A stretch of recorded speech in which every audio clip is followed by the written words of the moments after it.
Hey guys, how all of you beautiful people are doing? And yes, this is a new series, Accidental Gamer Hero. I accidentally saved the world and was granted 3 wishes when I died. Easy. First wish to reincarnate in the Naruto universe, and second is to reincarnate with the gamer ability. Third wish, I'll save it for later. /OC. So let's start without any delay. Shinji pushed open the door, revealing the room where the first stage of the Chunin exam would be held. Inside, there were already a good number of teams inside, roughly 70 or so individual genin from a cursory count, give or take. Cautious and piercing gazes from a large majority of the situated genin in the room slammed against Hinata and Shino. An unmistakable tension filled the air, the result of a mixture of nervousness and stress from the other shinobi. Though they were skilled shinobi for their age, the two of them did not usually encounter such large numbers of shinobi packed in a single room together, exuding tremendous pressure. Needless to say, Shinji faced no such pressure. The gamer's mind skill ensured that he would never be influenced mentally, especially not from such feeble glares sent by even more inept genin. One had to understand that a large majority of the genin gathered here were not exactly the cream of the crop of their respective hidden villages. Only a few were nurtured talents with actual potential to climb the ranks, the rest just fodder sent to fill the numbers. As such, Shinji had more than enough confidence to return those piercing gazes with his own defiant eyes, as though inviting the probing looks from them, since it would make no difference anyway. Although he could have also pretended to have been cowed by their glares, he did not find it necessary to act like a weakling. None of the gathered genin, save a rare particular few, posed any sort of danger to him. This was not conceit, but an objective estimation made from the previous reconnaissance he did when the foreign genin had been arriving at Konoha. If he was being fully honest, however, there also a certain degree of arrogance. Shinji was fully aware of his own strength. This tended to happen when your entire being was quantified into numbers by the gamer system. And when these numbers were put next to the rest of the genin in this room and compared objectively, it was simply a case of the strong bullying the weak. He understood the intent of these looks. Ultimately, Team 10 looked too young. In the context of the Chunin exam, where only a lucky or skilled few could enter the final round, the competition for those precious few spots was intense. As a result, Shinji's team, which looked so young and green, was deemed as easy prey by the ambitious Chunin hopefuls. Yet, despite their appearances, such thoughts were actually too naive. Age, while a decent indicator of experience, could never be the sole measurement of actual strength. Just take a look at Gaara, for instance. He was young, and had a particularly small physique because he did not train his body. However, the Suna genin would still be able to slaughter this entire room full of weak genin with ease. Of course, that was only because Gaara was the Jinchu Yuriki for the Ichibi. But either way, those who underestimated him because of his age and size would be making an absolutely fatal mistake. Which was also why most of the genin gathered in this room were only wannabe Chunin hopefuls, and not Chunin candidates with an actual, realistic chance of receiving a promotion.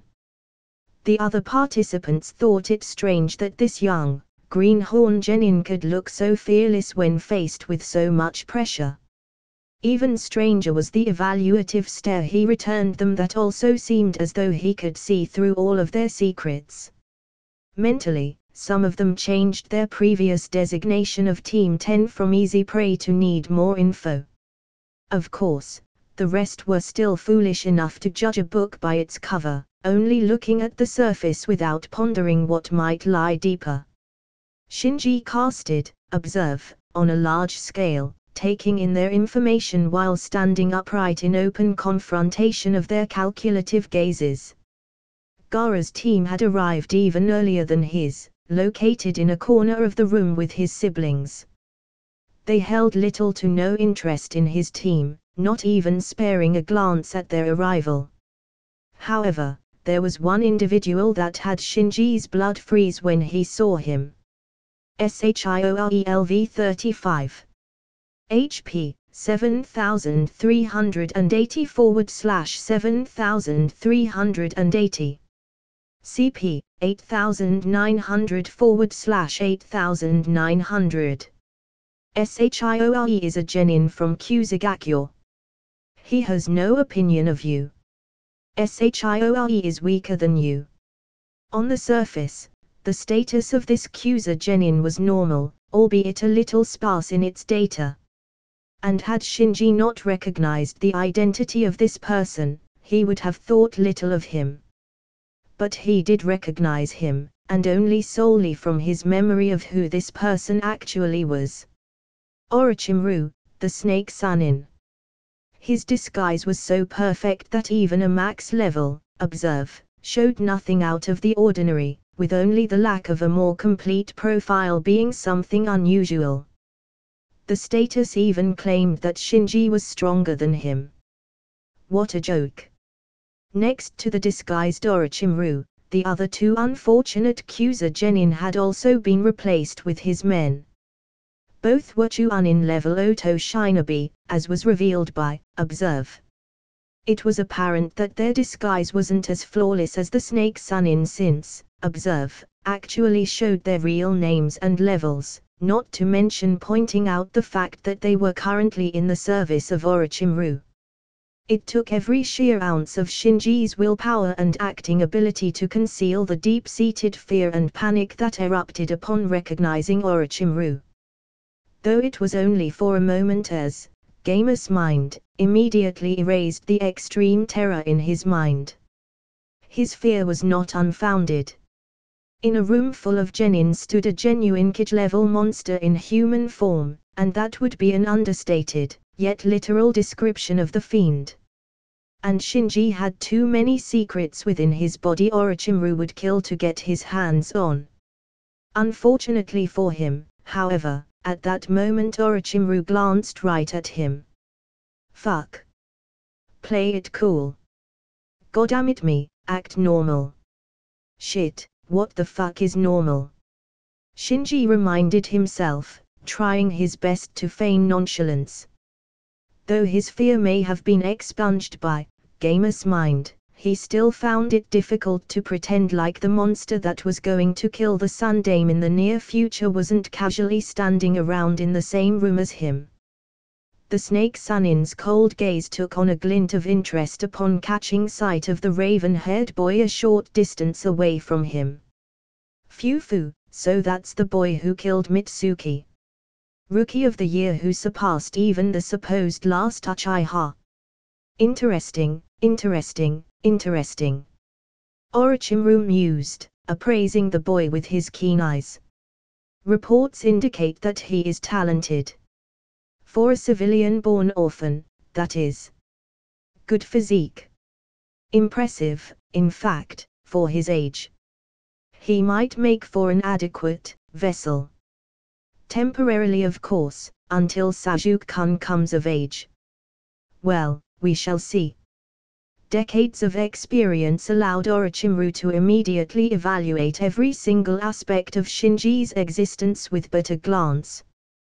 He took note of the fact that there were no calluses on Shinji's palm, despite him being praised as a genius, an indication of a naturally talented but lazy shinobi. Yet reports indicate otherwise, that he was hard-working as well. Though his proficiency in medical ninjutsu might be an answer to his lacking any scars and calluses that came with hard work and effort. He also recognized Guy's green bodysuit that occasionally peeked out of Shinji's sleeves. He didn't hear that the boy was acquainted with that man, perhaps the genin look-alike then. Shinobi pouch strapped to the right side of his thigh and another one on the small of his back right-handed. Feigning indifference but clearly on edge. oddly lacking in confidence even though he was recognized as the Rookie of the Year. How adorable. Orochimaru wasn't a natural sensor, but he was comfortable enough in recognizing the approximate size of another's chakra capacity through other indicators, a skill he picked up from the years of experience in his chosen profession. A sizable reserve, he observed. But absolutely dwarfed by the most interesting genin in the room as of now. At that, the snake Sanin turned his attention back to a certain red-headed Suna Shinobi, brooding silently in a corner.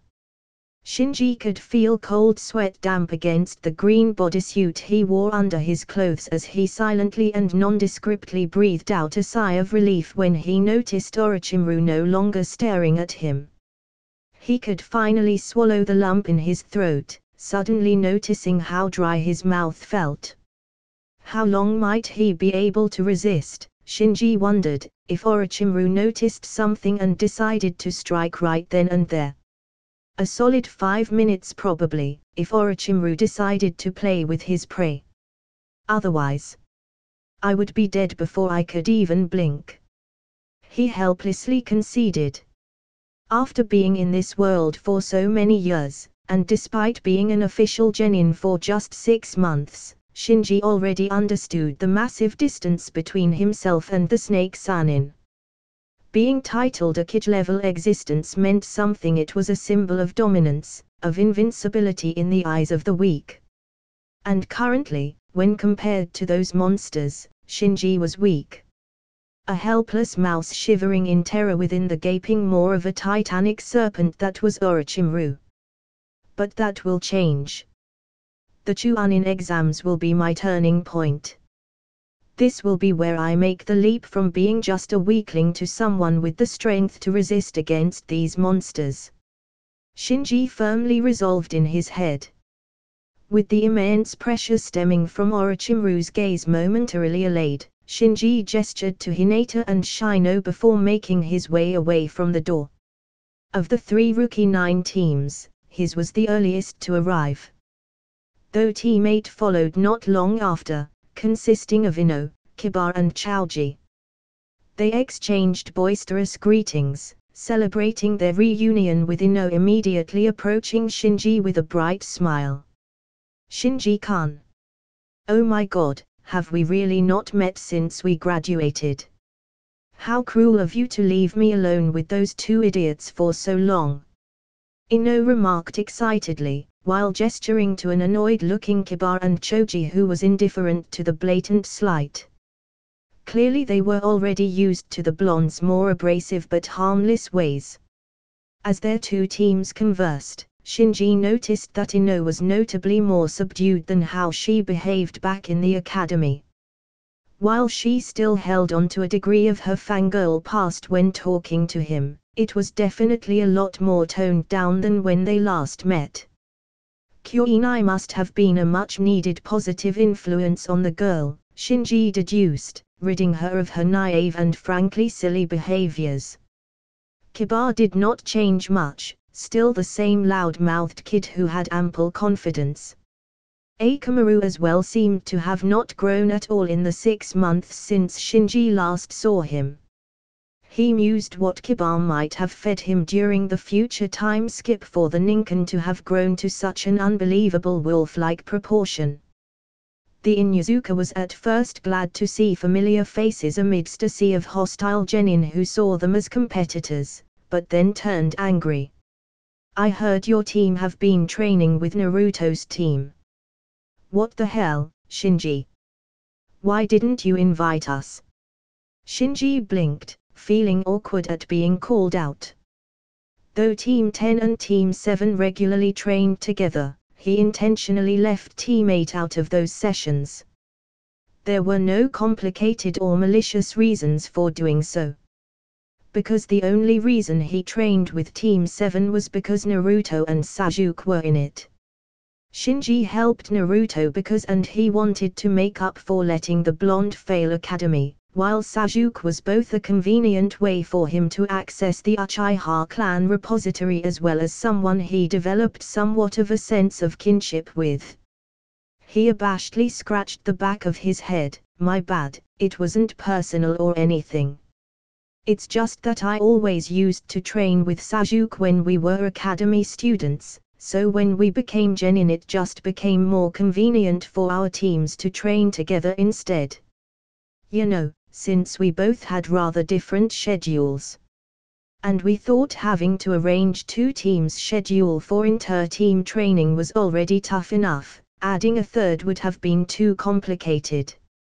Sorry. Shinji abashedly scratched the back of his head. My bad, it wasn't personal or anything. It's just that I always used to train with Sasuke when we were academy students, so when we became genin it just became more convenient for our teams to train together instead. You know, since we both had rather different schedules. And we thought having to arrange two teams' schedule for inter-team training was already tough enough, adding a third would have been too complicated. Sorry. Kiba harumphed and folded his arms. Well, I guess that makes sense, but next time invite us first, damn it. Shinji stuck out his tongue mischievously, before laughing and agreed. The Inuzuka continued, and my sister told me that if I saw you during the Chuunin exams to tell you, you think your training's over. You're 10 years too early to graduate from my training, is what she said. Eh? Did she sound pissed?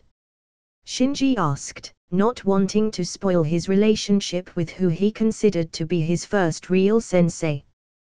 Kiba shrugged, more annoyed maybe. I think she misses you or something. Not that she would ever tell me about it. But if I were you, I'd go find her after the exams are over. You don't know this because she usually acts different when you're around, but she can get real scary. And trust me, you won't want to get on her bad side. Shinji laughed it off, though inwardly wondering if there were some truth to what his friend was saying. Hana was the equivalent of a sexual awakening for his young body in this new world. He had his first arousal in her presence, after all. So there was definitely some lingering affection within him for the Inuzuka girl. Just then, the door to the room swung open once more and Team 7 appeared, consisting of Naruto, Sasuke and Shikamaru. And just like the other members of their rookie generation, they were also slammed with the immense pressure from an entire room of high-strung genin glaring and appraising them. An overwhelming majority of them being older and by extension more familiar with the dangerous lifestyle of being a shinobi. Unlike in the original canon, Kakashi did not appear in right before they entered to reveal that in order for any genin team to formally register in the Chuunin exams, they had to register together as a team. In other words, he had chosen not to test them, instead casually revealing the secret from the get-go as if it was no big deal. That was because the current Team 7 and the original Team 7 was vastly different.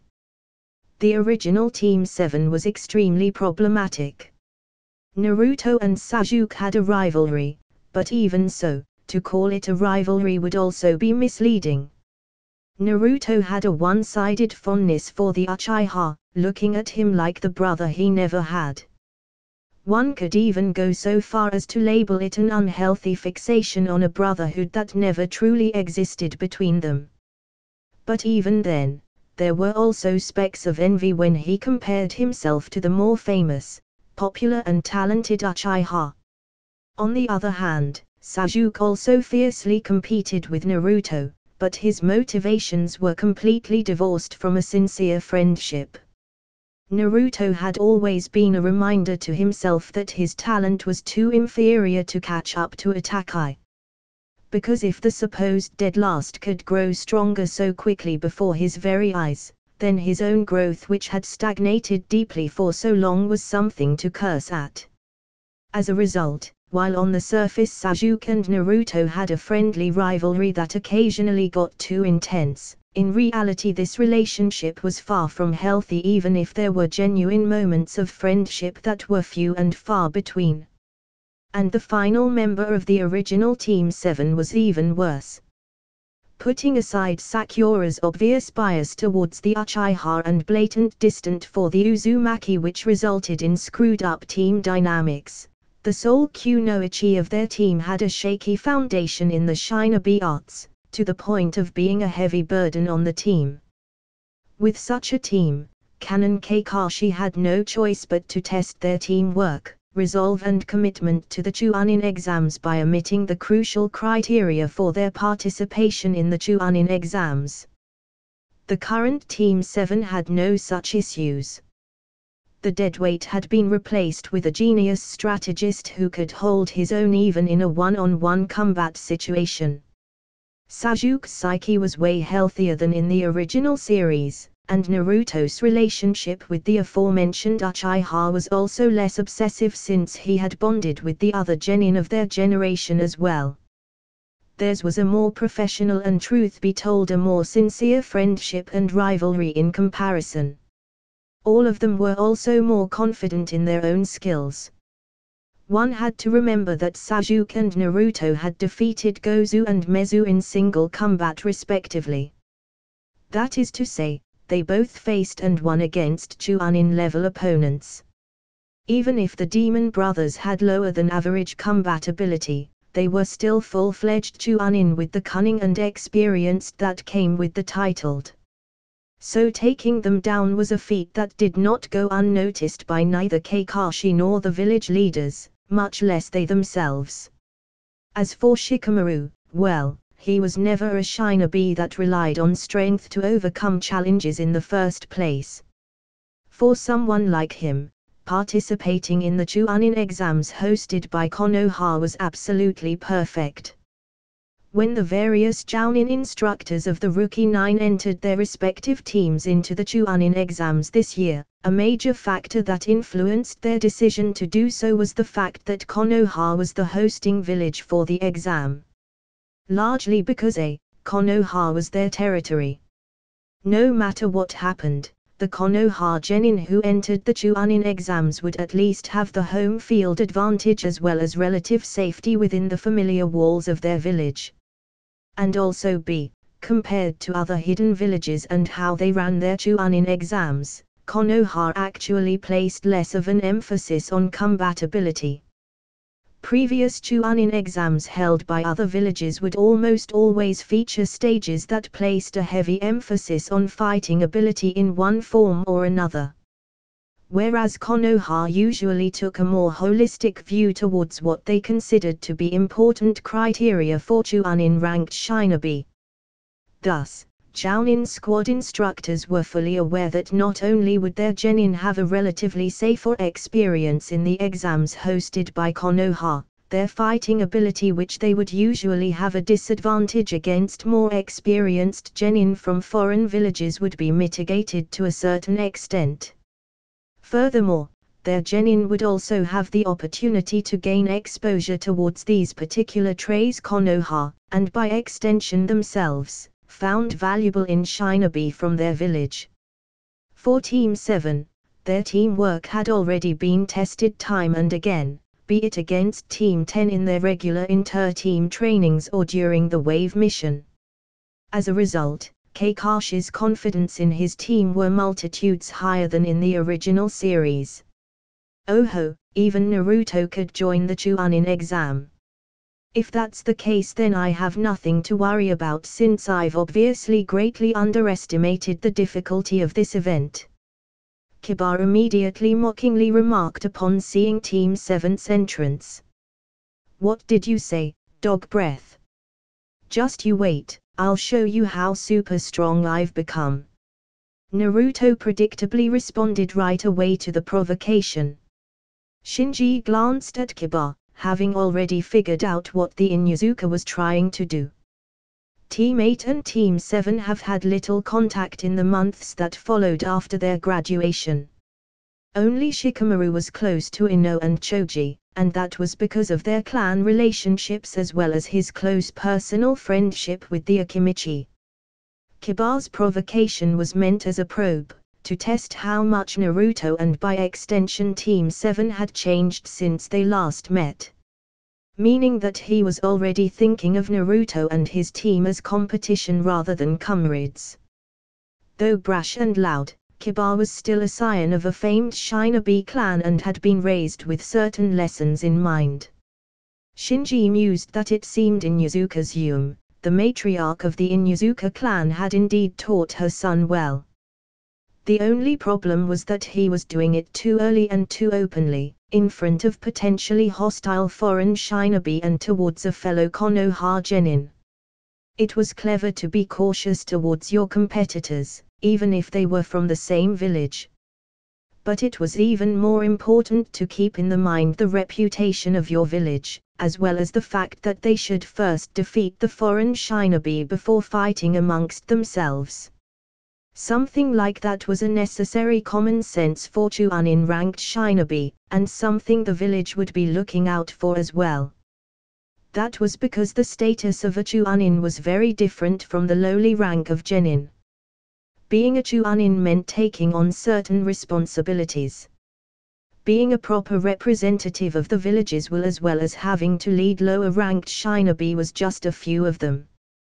This also meant that Chunin had greater restrictions on what they could say and do in front of foreign eyes and ears.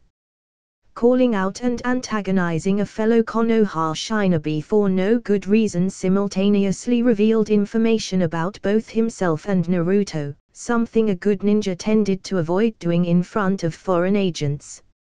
So although Shinji could understand where Kiba was coming from, by showing off to himself his ability to probe who he assumed to be an easy target, his actions would have been a minus had any village higher-ups been watching their interaction.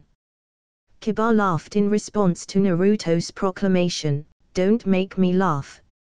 I don't know about you, but we have gotten really strong. Even if you have been training with Shinji, it's nothing compared to what we've been through." Shinji had to quirk an eyebrow at those claims. Comparing Naruto to when he was in the academy, those two versions were worlds apart. Not only did the boisterous blonde now have the Kijibunshin in his repertoire, but he had also been exposed to the shadow clone training method a lot earlier than in canon. This allowed the Jinchu Uriki to greatly solidify his foundations tremendously and rapidly increased his battle strength to boot. He could only conclude that if Kiba foolishly assumed Naruto was still the same person as he was 6 months before, the Inuzuka was going to be in for a rude awakening. "Sheesh, talk about troublesome." Shikamaru immediately commented out loud before yawning and digging his ear with his pinky, easing the tension between the rookie genin. "Sheesh, talk about troublesome." Shikamaru immediately commented out loud before yawning and digging his ear with his pinky, easing the tension between the rookie genin. Kiba chuckled at that. "You find everything troublesome, Shika." In Shinji's opinion, that was an early indicator of the Nara's leadership abilities. Subtly preventing what might have led to an unproductive and frankly foolish argument by interjecting with a bit of humor and without harming the pride of either parties. The Nara was still young and inexperienced, but Shinji could understand why the village leaders saw Shikamaru as being the only person of the original Rookie 9 suitable to receive a promotion on his first attempt at the Chunin exams. Not just an overwhelming display of intelligence during the Chunin exam finals or his great performance during the war itself. Rather, it was the small but notable moments that would have been noticed accumulating into a conclusively impressive profile for the young genin. Shinji himself, being a fully grown man mentally, would likely have done something similar to Shikamaru since he had the maturity and forethought to think so far ahead. But right now, he didn't want to bring too much attention to himself, especially with Orochimaru present in the same room, who was now paying close attention to their little gathering mainly due to Sasuke being part of their group, but still. He already realized his mistake when he noticed the Snake Sunin evaluating him during his little moment of open defiance against the pressure of the room when he first entered. "Stupid, stupid, stupid," he had cursed at himself. It was utterly foolish in trying to attract even more attention to himself after what his doppelganger had seen using the clairvoyance ability from Glass Eye of the Prophet. The other members of the Rookie Nine carried on conversing and exchanging greetings with one another, with Shinji remaining quieter than he usually was, until a certain individual called out to them. "Hey you guys." The curious genin turned to see just who was it who called out to them, including Shinji, though he already knew this would happen in advance, as well as who that person was. Not the false disguise that person donned, but the true identity of that man. He turned to glance at him, casting observe at the same time. Yakushi Kabuto LV 28/45/61/93. HP 54270/54270. CP 41580/41580. Kabuto has spent most of his life as a spy working for many different individuals and organizations, and has taken on so many different identities that he suffers an ongoing identity crisis. To the extent that he has many contradictions in his personality and often shifts between different personalities and identities. After putting on layers after layers of false personas, he has already forgotten who he originally used to be. Currently, he is working as Orochimaru's trusted lieutenant, though for how long is uncertain. He is slightly interested in you. Kabuto is weaker / stronger than you. Yakushi Kabuto, the man who would eventually become one of the major players in the Fourth Shinobi World War, who right now at least, took up more than a few different identities with allegiances or false allegiances to more than a few masters. And as if corresponding to his history, his status screen changed repeatedly, shifting from one level to another. It went from level 28 to level 45, and then occasionally his true skill level would appear as well. On the surface, Shinji initially didn't understand what was causing this phenomenon. Until he read Kabuto's description, realizing that his apparent identity crisis was the cause of his constantly shifting level. But his HP and CP could not avoid observe detection abilities. It was a true reflection of how strong he really was. And even then it was only a surface level analysis. What made Kabuto truly dangerous was the myriad number of skills he had picked up over the course of his extensive espionage career. He had the foundation of a genuine elite Jounin level shinobi, as well as medical ninjutsu that was acknowledged even by Tsunade herself. It was no exaggeration to compare him with Hatake Kakashi, one of the strongest members of Konoha. And that was before his extensive body modifications in the future, where his strength would rise up to S-ranked levels, even going up to Kage level when he mastered Senjutsu and could even enter Sage mode indefinitely. Immediately, Shinji raised his guard up, taking on an extremely vigilant mentality at the approaching man. However, he also relaxed right away as well. Kabuto was an experienced spy, nay, a very experienced spy. An expert in the subtleties of the human body language. Shinji's current vigilance was the result of his knowledge of the future, and definitely would not be perceived by Kabuto as a normal, cautious reaction to an apparently friendly stranger. Thus, to avoid raising any suspicions, Shinji violently suppressed his gut reaction at Kabuto's appearance, utilizing every shred of acting talent he had in his body to play the role of the wary but still unguarded genin he was supposed to be. "You should be a little quieter," Kabuto cautioned as he approached the Rookie Nine. His Konoha forehead protector glinted against the artificial lighting in the room, significantly lowering the guards of the gathered genin. "You guys are the Rookie Nine, fresh out of the academy, right? Carrying on with cute faces like that, sheesh. This isn't a field trip." Ino furrowed her brows. "Who do you think you are, acting so haughty. I'm Yakushi Kabuto. And take a good look around you. The Rookie 9 followed his direction and glanced around the room, only to be met with hostile glares from a majority of the genin, both local and foreign. Everyone's tense before the exams. I thought I'd warn you guys before you get your ass kicked for offending the wrong people.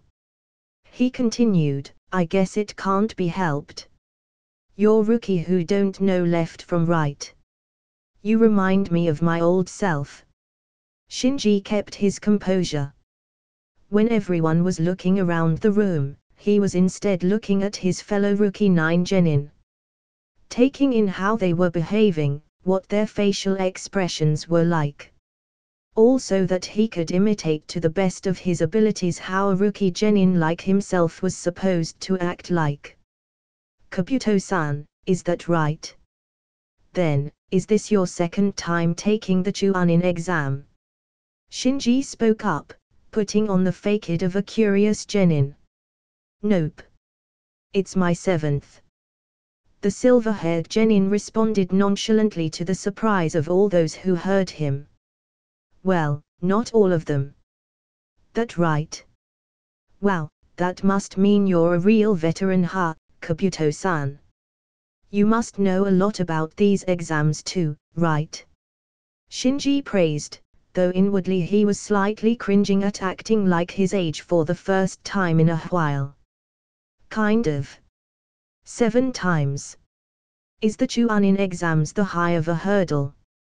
Man, this is getting seriously troublesome. Shikamaru commented, rolling his eyes at the thought of putting in so much effort. Then maybe I'll give a little help to my cute Kuhai. Kabuto fished out a deck of cards from his pockets, with these ninja info cards. Ninja info cards. Naruto repeated in confusion. Simply put, they're cards that have information burned into them and coded with chakra.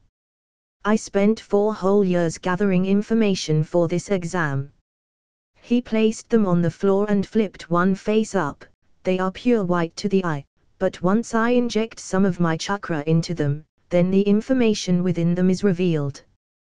The other members of the Rookie 9 began asking Kabuto questions about his ninja info cards, while off to the back, Shinji took the opportunity to pull Hinata aside. Putting his arm around her shoulder, he turned the both of them away from the group before lowering his head to whisper in her ear, Hinata, use your Byakugan to check out his chakra reserves. The Hyuga princess, who had already reddened from the physical contact, nearly fainted when she felt Shinji's warm breath and almost titillating whisper in her ear. Sorry, can you repeat that?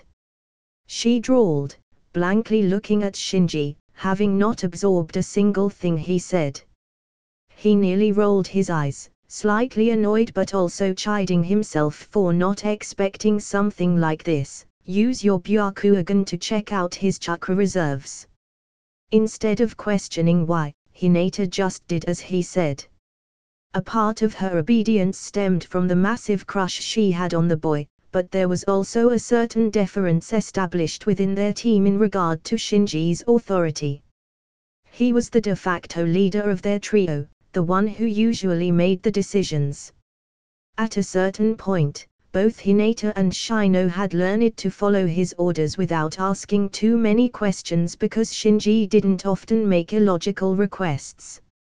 She activated her Byakugan silently and covertly and took a moment to scan Kabuto's chakra system. There's nothing special. He has an average chakra capacity, maybe even slightly lower than average for a genin. Those Oto genin on the other hand, 2 of them have odd implants in their arms. They look dangerous. Hinata whispered back, slightly confused as to why Shinji asked about Kabuto specifically when he was about as average as they came. Just as I suspected. An expert spy like Kabuto would definitely have their methods to conceal the true size of their chakra capacity. It may not be enough to fool my, observe, skill, but it was enough to fool a Hyuga. Is it just chakra control or a secret technique? Whatever it is, I have to learn it. It will undoubtedly be useful in tricking enemies. Shinji thought to himself before nodding in satisfaction at Hinata. I see. Thanks, I just wanted to confirm something. No problem, Shinji-kun. I would do anything for. Before she finished speaking, Shinji was already walking back to the group. Just in time for Kiba to turn around and grin. What about this guy here? What do you have on, Shinji? Shinji realized that Kabuto had been showing off his ninja info cards, revealing information on certain individuals who the group had asked him about. And now, for some reason, Kiba was asking about him. To which Shinji thought was kind of a dick move. Sajuke's eyes shifted to Shinji. He was confident that amongst everyone here, he was the person who knew Shinji the best. After all, he was the only person who knew Shinji was actually an Uchiha. But even then, he also occasionally had the nagging feeling that despite that, he still didn't know Shinji that well. He felt like his cousin still had some secrets left unspoken between them, which he didn't really mind since all ninjas had their own secrets. But he would be lying if he claimed he wasn't curious about it too. Kabuto glanced up, as though having not noticed Shinji's absence in their earlier exchange. Let me see. The elite Jounin in disguise flipped open a card face up and injected his chakra into it, revealing the information hidden on it.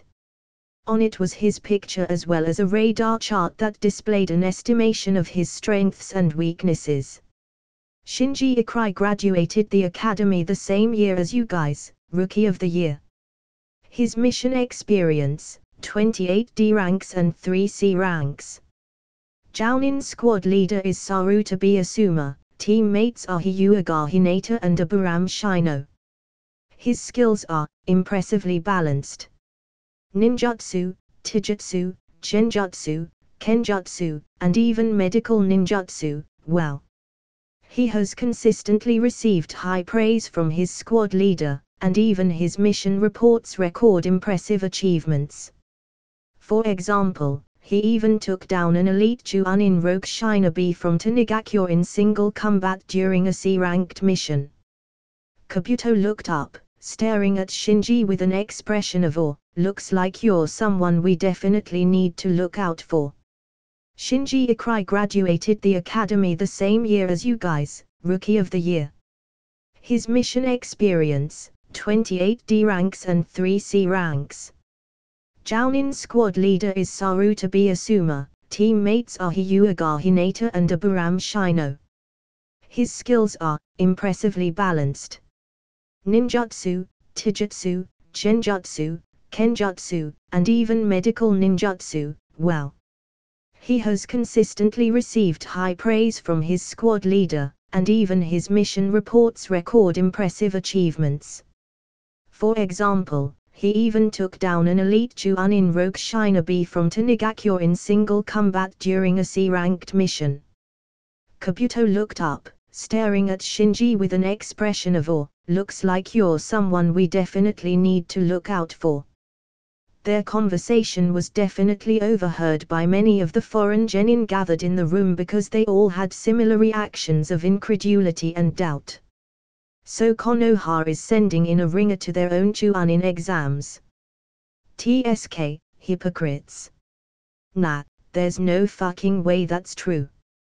It's just mind games, man, they're trying to psych us out. If you ask me, that punk brat might be the weakest one of them all if he needs to pull something like this. An elite Chunin. Bull fucking shit. Shinji heard a couple of them curse out loud but ignored it. A lion need not concern himself with the opinions of sheep. But standing out like this was so far away from his original plan on staying low-key that he wanted to knock out one of Kiba's teeth for putting him in this position. A rookie genin who has the potential to be one of the contenders to win it all. It just goes to show that you can't underestimate anyone who have come to take the Chuanin exams. Every genin here are exceptional, the best of the best in their village. Well, maybe except the Hidden Sound village. It's just a village of a small nation that sprang up in recent years, so there isn't much information on them. Sajuk snorted, I don't care if they are exceptional or whatever, they still can't compare to an Uchiha. What others might misconstrue as arrogance and self-centeredness was actually pride that Sajuk felt for Shinji. Because Shinji was an Uchiha, so his achievements were also the achievements of the clan. Or so he believed. Similarly, in his own way, Naruto jumped up and loudly proclaimed, that's right. I mean, not the Uchiha part. But it doesn't matter if they are the top elite, because my name is Uzumaki Naruto. And I won't lose to any of you. Got it? In response to his declaration, the room full of hostile shinobi glared back quietly and menacingly. Shikamaru put an exasperated hand on his forehead, this idiot really just made enemies with everyone in the room. You guys see what I have to deal with every day. At that moment, someone from the crowd of genin jumped high up into the air and launched 2 kunai towards Shinji. The boy, who had already perceived the Oto genin moving through the crowd, was shocked that their target was not Kabuto as he had initially thought. Rather, it was himself. Instinctively, Shinji deflected the 2 kunai with his Shinkyoken, enhanced knife hand. Since graduating from the academy, his Shinkyoken skill had leveled up considerably, to the point where he could clash with metallic weapons just with his fingers alone. The projectiles were followed up with another figure, a heavily bandaged individual who he identified as Dojyu, dashing in with one hand holding a hand seal while the other forming a fist that swung towards Shinji. Shinji was well aware of Doju's abilities, which revolved around his ability to manipulate sound waves. The amplifier strapped to his arm utilized these sound waves that could inflict genjutsu-like effects on his target. As such, the transmigrator had no inclination to test out the effects of Doju's abilities with his own body. His leg snapped up, striking Doju's right bicep, which prevented the fist from achieving its full motion, and thus not letting the sound waves reach his body. Shinji then twisted his body and landed a spinning back kick on Doju's bandaged face, which sent him flying and crashing to the ground. What the hell do you think you're doing? Shinji shouted, you're targeting the wrong guy. He wanted to add. Hinata and Shino immediately ran to back Shinji up. The Hyuuga's Byakugan activated as she channeled chakra into her fingertips, an indication of her gentle fist technique. Whereas Shino's Kikaichua buzzed restlessly within him, though the Aburam had little facial expressions in response to the unwarranted and sudden attack, unlike Hinata, who was glaring murderously. Doju picked himself up, joined by his 2 teammates who stood next to him defensively. Their faces were distorted with shame, frustration and anger. Clearly, the outcome was not what they had been expecting. Next to him, his teammate Zaku tensed both his arms, as though intending to utilize the body modifications implanted in his palms. As Shinji glared at the trio, he casted, Observe, to take a good look at his opponents. Zaku and Kin were hardly worth mentioning, their levels only slightly above the average genin. Rather, it was Doju that drew his attention, possessing clear Chuanin level strength. Doju Kinuta LV40. HP, 9600/9600. CP 6350/6350. Doju is innately cautious, logical and intelligent. He had a rough childhood, being beaten and abused as an orphan living on the streets in the land of rice fields.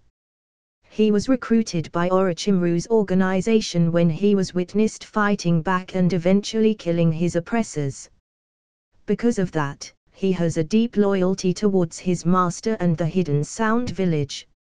Furthermore, with his innate talent in the shinobi arts, he excelled as a ninja and was thus appointed as the leader of Team Doju. He is disdainful of you, and thought that you were a weak, feeble Konoha genin, though that assumption has changed now. Doju is weaker than you. Doju tilted his head and cracked his neck. Seems like you do have some skills after all. Not bad, Konoha nin. Though Doju put up a tough front, inwardly he was quite glad his face was bandaged up. Otherwise, everyone could see through his act from the cold sweat forming on his face. Fast. I couldn't react even if I tried. They say he defeated an elite Chunin by himself. Yeah, that seems about right. Shit, I wanted to teach that cocky brat a lesson, make him an example to serve as a warning, but what the hell is this situation? The leader of Team Doju was not an impulsive person. He was the opposite, in fact. This attack was not recklessly planned, but one carefully designed to serve a specific purpose. He was fully aware that with their team being the only one from Oto surrounded by dozens of different teams from other villages, it was likely that they would be targeted. Though he himself had Chunin level strength, his teammates did not. As a result, their preemptive strike was meant to serve as a warning and a deterrence to the other shinobi. One that said don't fuck with us. But he didn't think that it would have backfired to this extent. Shinji was young, just a rookie genin who apparently graduated from the academy just a few months back. Even if he did have some skills, Doju didn't think it would amount to much less compared to his own. But he was wrong, and that mistake led his team to a dangerous possibility of being humiliated. Not only would they then be targeted even more, worst was their village's reputation was being besmirched. Hey, bastards, you really went crazy, huh? Attacking a Konoha shinobi in the middle of our village before the exam has even started, you think Konoha is so easily stepped on? Shinji immediately invoked his village's name to incite the other Konoha shinobi to get involved. After all, their fellow comrade just got attacked by some foreign ninja from a minor village. If they let that slide, wouldn't other villages just think that they were easy to bully? Fucking sound ninja, where do you think you are? Oto. What the fuck is Oto? I have never even heard of it. Pretty ballsy for some country bumpkins from who the fuck cares where. The incited Konoha genin followed Shinji's lead and immediately started cursing at the trio, the only team from Otogakure who were now facing the angry glares from 100 Konoha genin. Doju growled, mentally taking note of the ones who were making the most noise. You punks better pray you don't encounter me outside your shitty village. I will definitely kill you. But contrary to his violent thoughts, he did not display any outward aggression. Doju was rational, calculating and logical, almost like an Abaram except for his more sadistic tendencies. He knew when to advance and more importantly, he knew when to back down when it was needed. Hey, calm down, friend. It was just a joke. What, Konoha doesn't have a sense of humor? Doju chuckled placatively, forcing an expression of joviality that was contradictory to his real feelings. What are you saying, Doju? Wizaku interjected furiously, but quieted down upon receiving Doju's murderous glare to keep his mouth shut. Kin wisely didn't say a word throughout the entire exchange. She was generally smarter than Zaku and could read the atmosphere well enough without being reminded by their team leader. Shut the fuck up, you moron. You think I would have to endure this humiliation if not for you two burdens holding me down? Doju venomously cursed at his weaker teammate inwardly before turning back to Shinji with a smile, though that expression could only be seen from his one exposed eye. Shinji scoffed mentally, seeing through the farce easily. But his initial plan to keeping a low profile had not changed, so similar to Doju, he suppressed his true feelings and returned a smile to the sound nin. Ah, so it was a joke. I see. Seems like Oto's sense of humor is quite different from ours. Well, it's all right. Konoha has always been known for our magnanimity, so I will forgive you. Isn't that right, fellas? Shinji gestured to the other Konoha genin in the room who looked at each other awkwardly before laughing off the perceived offense. Since the one who was attacked was not holding on to any grudges, why should they? No hard feelings, right? Shinji continued, holding a hand out to Doju. The sound genin who was actually quite a distance away from the Konoha genin looked between the two of them, noting the distance and Shinji's disinclination to walk to him. This bitch, he wants me to walk to him and shake his hand. Oh, just you wait. You are going to regret crossing me when Oto stands victorious upon the bloody ruins of your village. Doju violently suppressed every instinct in his body that called for the blood of this cocky prick. He could feel his face heat up in shame, rage and indignity as he endured the mortifying experience of walking over to the Konoha genin and taking his hand in an apparent show of submission. No hard feelings. Doju answered. Shinji cried. I will not forget this enmity for the rest of my life. Good. Shinji responded, firmly gripping Doju's hand. Yep, I can tell he hates me with every fiber of his being. That's just great. But I shouldn't forget the reason why all this happened was because of Kiba's big fucking mouth. As Shinji and Doju exchanged smiling faces while metaphorically hiding a dagger behind their back, a big plume of smoke appeared at the front of the room while a loud booming voice thundered, "Silence, you degenerates!" As the smoke cleared, a heavily scarred man in a dark trench coat and bandana with a Konoha forehead protector as well as wearing thick gloves appeared with the rest of his proctor team. Sorry to keep you waiting. I am Morino Ibuki, proctor for the first stage of the Chunin exams. He then looked to the back of the room where Doju and Shinji were still clasping their hands together and grinned, though it probably looked a lot more feral than he intended it to be, what with all the scars on his face which added to the intimidation factor. Oh, I am heartened to see you genin in the spirit of fostering inter-village cooperation.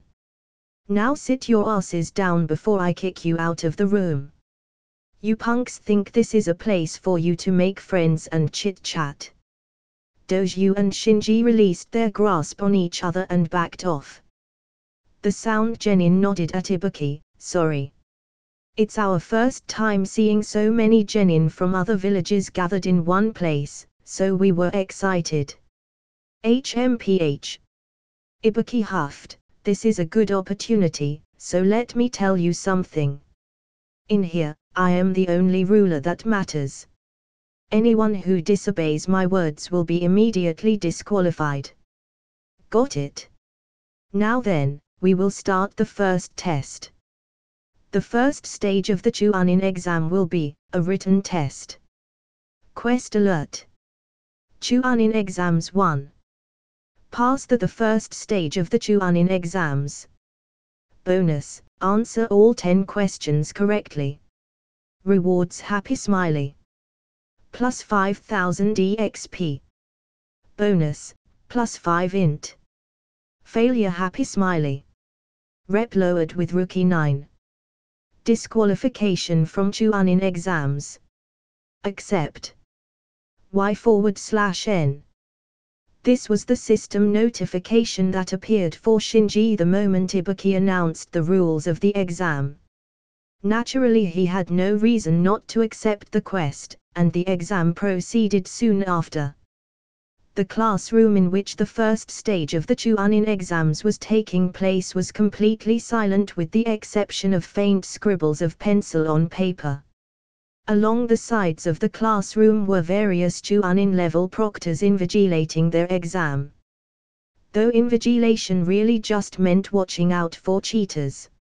Ibuki in the front of the room was similarly glowering at the many Chuanin hopefuls, some looking in distress at the ridiculously difficult exam questions while others engaged in varying subterfuge. On the wall, the clock tick-tocked incessantly, serving as a constant reminder to the examines that their time was slowly but surely running out. Shinji was similarly in his seat, though the one difference as compared to the rest of the genin in the room was that he had already completed the exam questions. His pencil rested on the paper while he glanced at the other participants with his eyes.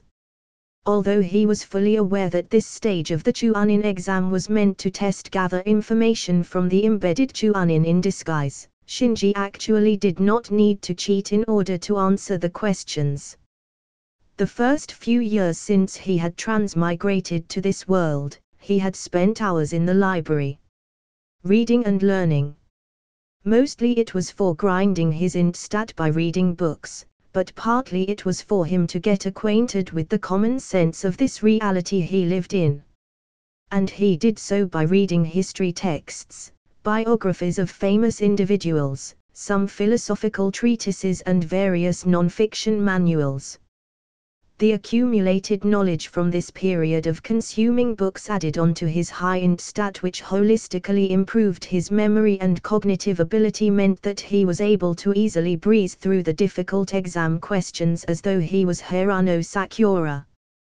These questions might have posed a considerable challenge to most genin, but Shinji hardly broke a sweat.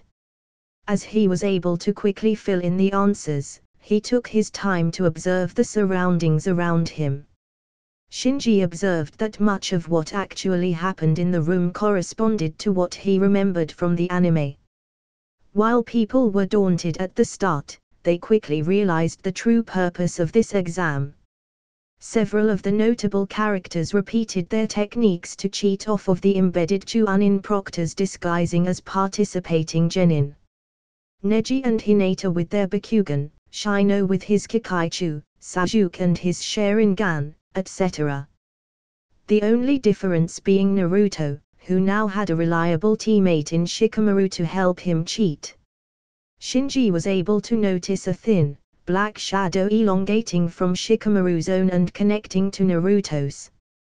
What followed was the two of them filling in the answer sheet with the exact same tempo and handwriting, although the blonde's dumb expression betrayed the ruse entirely.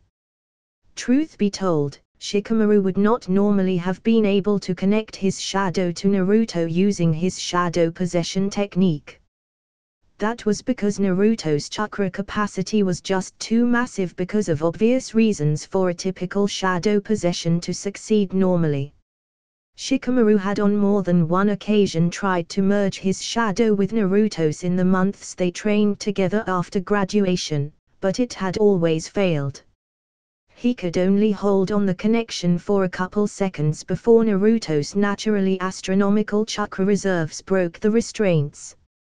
Afterwards, it was easy for the Naru to figure out how Naruto had such large chakra capacity for his age and apparent lack of training, though he never brought up the issue with the blonde.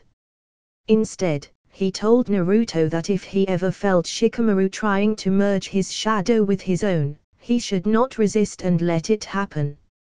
Naruto agreed, because he figured that if his teammate was ever trying to do something like that, then he probably had a good reason.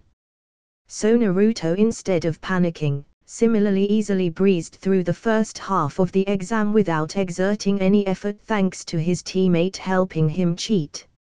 Shinji glanced at the clock, noting that there was only 15 minutes left until Ibuki announced the last question.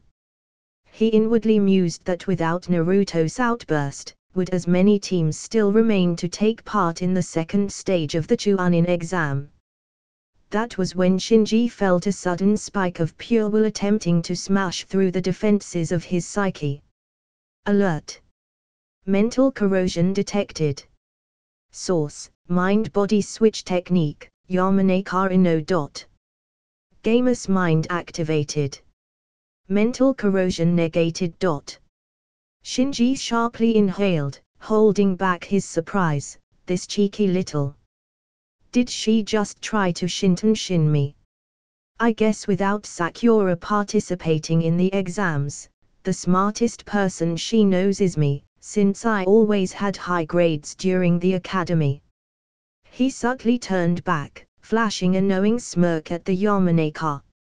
Ino looked shocked that her jutsu had failed.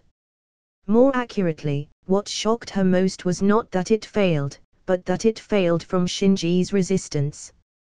Yamaneka clan techniques primarily utilized spiritual energy, or more commonly known as yin release. This made their clan techniques difficult to resist because there were only two ways to resist their mind-based jutsu. The target was either more proficient than the user in manipulating spiritual energy, or they had immensely strong mental willpower. The former usually indicated a more experienced member of the Yamaneka clan, since not many outside their family even knew about yin release, while the latter exclusively belonged to high-level shinobi who had decades of experience sharpening their mind and tempering their will. Yet Shinji belonged to neither of these two groups. That was what baffled Ino so much. The exam proceeded without further disturbances, at least for Shinji. The others were busily working on gathering the answers while he basically had the time to relax and steady himself mentally for what was to come following the first stage. As the clock continued ticking, it was soon time for the final question. Ibuki surveyed the room, his grim countenance as though carved from granite, unchanging and not betraying any of his thoughts. I think we're about done shaking off the losers, those not qualified to continue in the Chuunin exams. Then I suppose I'll move on to the final question. It has been 45 minutes, so I'll start. All right. Here is the 10th question. Most of the occupants in the room eyes hardened at the announcement, some unconsciously leaning forward so that they could hear better while others had their leg involuntarily shaking nervously. A silence washed over the room, so quiet you could hear a pin drop. I'm going to add some rules for the last question. I call it the rules of despair. First, you guys have to choose whether or not you will take this 10th question. Shinji could hear several loud gulps taken at that statement. What, choose? What happens if you choose not to take the 10th question? One of the examins asked. If you choose not to take the 10th question, then your score will be a 0. Naturally, that means you automatically fail, as well as your teammates. What? Then why would anyone refuse to take the 10th question? The examinee responded. Ibuki smiled faintly. Well, there is one more rule. If you choose not to take it and is unable to answer it correctly, then you will be disqualified from ever entering the Chuunin exams ever again. That declaration swept through the room like an explosion, turning almost all of the examinees' faces pale. How unreasonable. The proctor chuckled lowly. Unreasonable. What a foolish notion. I supposed you can just consider yourselves unlucky. I am the proctor, these are my rules. If you have a problem with it, feel free to walk out those doors. The ones who had shouted previously quietly gritted their teeth and sat back down, unable to refute such twisted logic. Shinji glanced at the rest of the examins. He could see the inner dilemma playing out on the faces of all these Chuunin hopefuls. He mentally wondered if Naruto would stand up and give that speech of his and inspire those who would have given up otherwise. As the seconds ticked by, the silence amidst the room grew heavier in its tension until it was broken by an abrupt yell. I am quitting. I won't take it. one of the Konoha genins declared, standing up with his fists clenched and eyes closed in fear. And once the first dam broke, the rest crumbled without further waiting as more and more raised up their stands to give up. If I didn't have the gamer's mind skill, would I also be as flustered as these people? Shinji wondered. He had to admit that the psychological pressure was honestly pretty impressive. He could sense the killing intent blended into the faint aura Ibuki was putting out. And not just from him either, even the other Chunin proctors were subtly projecting faint amounts of killing intent to heighten the pressure. With the threat of remaining an eternal genin looming over their heads combined with a not insignificant amount of killing intent being projected by the invigilators, these genin who would be better of remaining in the genin corp folded like a wet blanket. From the corner of his eye, Shinji observed Naruto, waiting to see if the blonde would explode into a shounen protagonist speech. Contrary to his expectations, however, the Jinchuriki did not remain silent. Naruto slammed a fist on the desk and stood up. Hurry up with this already. Something like trying to get us to give up. Don't underestimate me. I won't run. And neither would any true shinobi. If anyone is doubting themselves at this point, then there's no point for them to even take the Chunin exam in the first place. Shinji widened his eyes at the proclamation, letting out a breath in surprise, but his shock morphed into amusement. Naruto is still Naruto, huh? I thought that after improving so much, his confidence would similarly rise as well, so he would have no cause to give a speech like that. But, it seems like I did underestimate Naruto after all. The previous tension the proctors and invigilators had worked so hard to build disappeared in an instant as the rest of the examines notably leaned back in their seats with a more relaxed demeanor and renewed vigor. Even the Chunin invigilators let up on the killing intent after Naruto's speech, a mixture of respect for the boy and relenting that any further intimidation would prove useless after the atmosphere was flipped so drastically. Ibuki eyed the genin, his gaze still stone cold and expression unreadable. I'll ask again. It is a choice that will change your life. This is your last chance to quit before you regret it. Only a coward will run away, and Uzumaki Naruto ain't no coward. Naruto defiantly shot back. With their anxieties brushed away, the other genin mumbled agreement in their own way. HMPH, Naruto may usually be an idiot, but in this instance he's not wrong. Proctor, those who are not qualified to continue have already left the room. Shall we carry on? Sasuke spoke up with folded arms and a trademarked arrogance on his face. Yeah, that's right. Wait, what? Roughly 100 left, huh? More than I thought it would be. Ibuki thought to himself, scanning the room only to find the anxiety that had been built up washed away by one boy's words. I respect your determination. In that case, for those who still remain, you have passed the first exam. Quest, Chunin Exams 1, completed. Pass the first stage of the Chunin exams, square root. Hidden, answer all 10 questions correctly, square root. Rewards happy smiley. Plus 5000 EXP. Hidden, plus 5 int. Shinji's POV. We were led outside the village by the proctor of the Chunin exam's second stage towards the location where we would be tested. There were 102 of us left, 34 teams of 3 to be precise. We had started out with 153 participants, but were culled down to 2/3 of the original number. Even though quite a number of them had already been eliminated, a large majority of the ones that still remained could still be considered subpar, if I had to honestly evaluate the caliber of my competitors.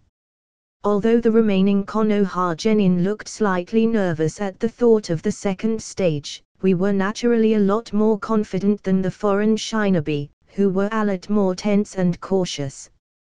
Benefit of a home ground advantage and all that.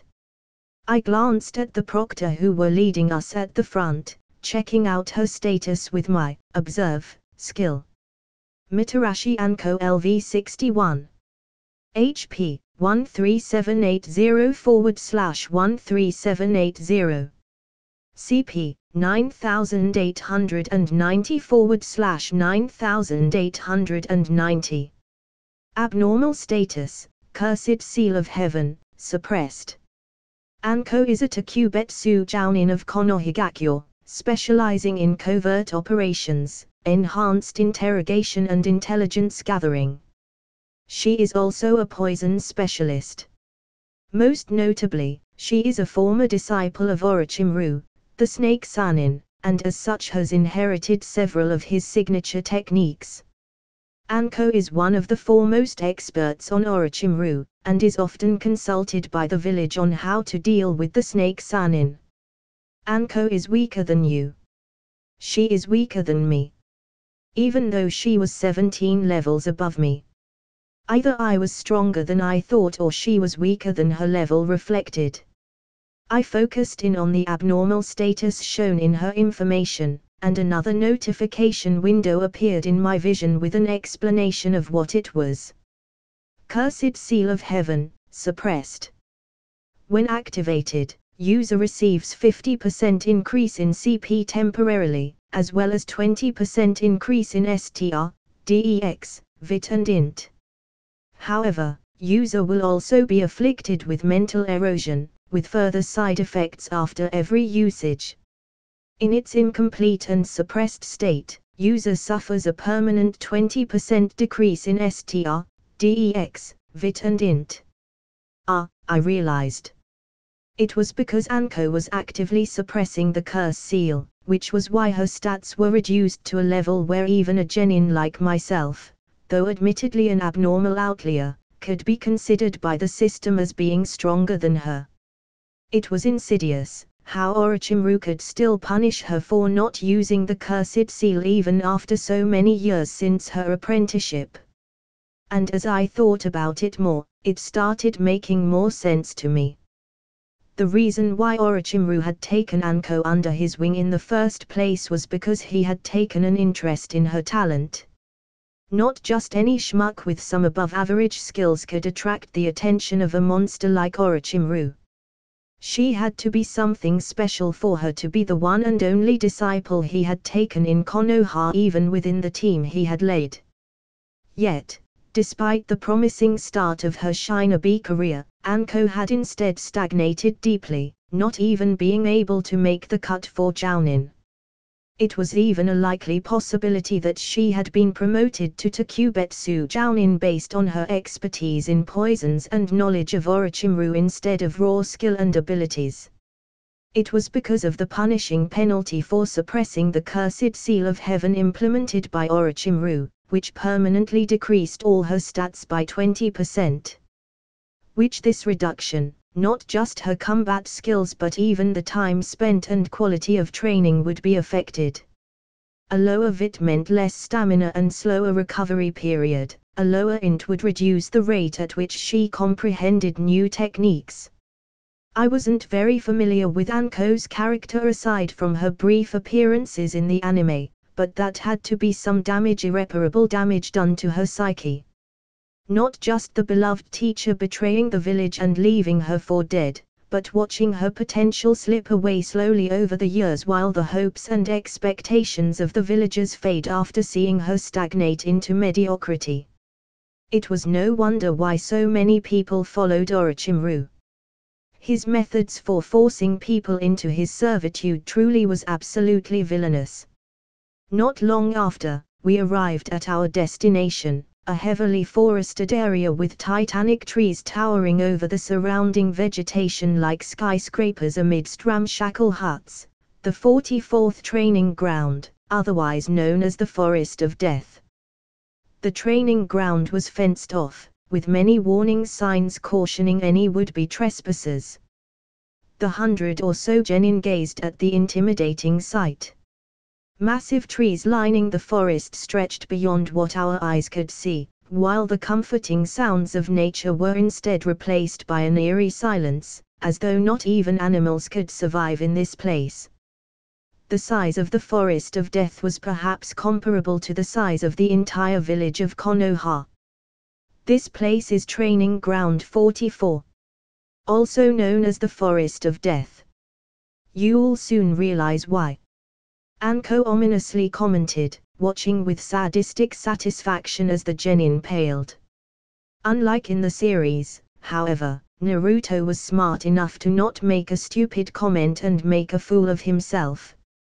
Instead, it was another random Konoha genin who snickered to his teammates, whispering something under his breath. Anko smirked, her eyes gleaming with glee.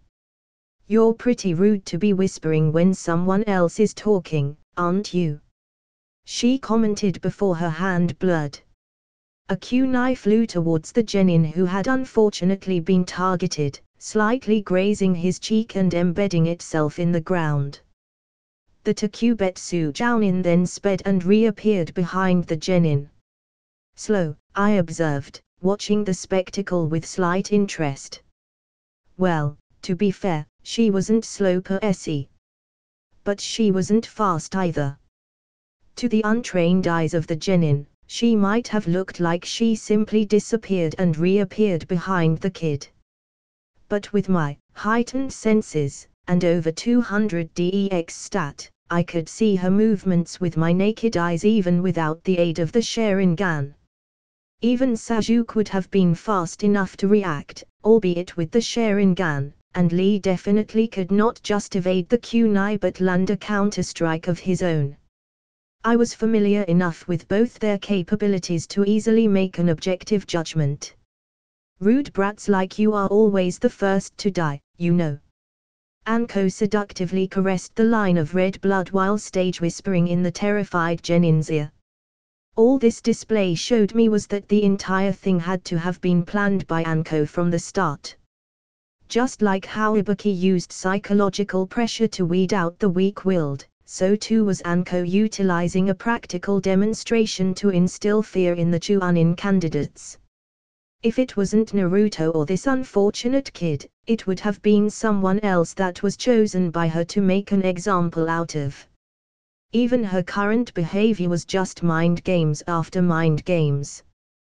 Then, from the corner of my eye, the long-haired Kyuza genin whose skin was worn by Orochimaru moved. This time, I couldn't catch even a single glimpse nor hint of his movement before he reappeared behind Anko, his tongue extended and wrapped around the kunai his former student had thrown. Fuck.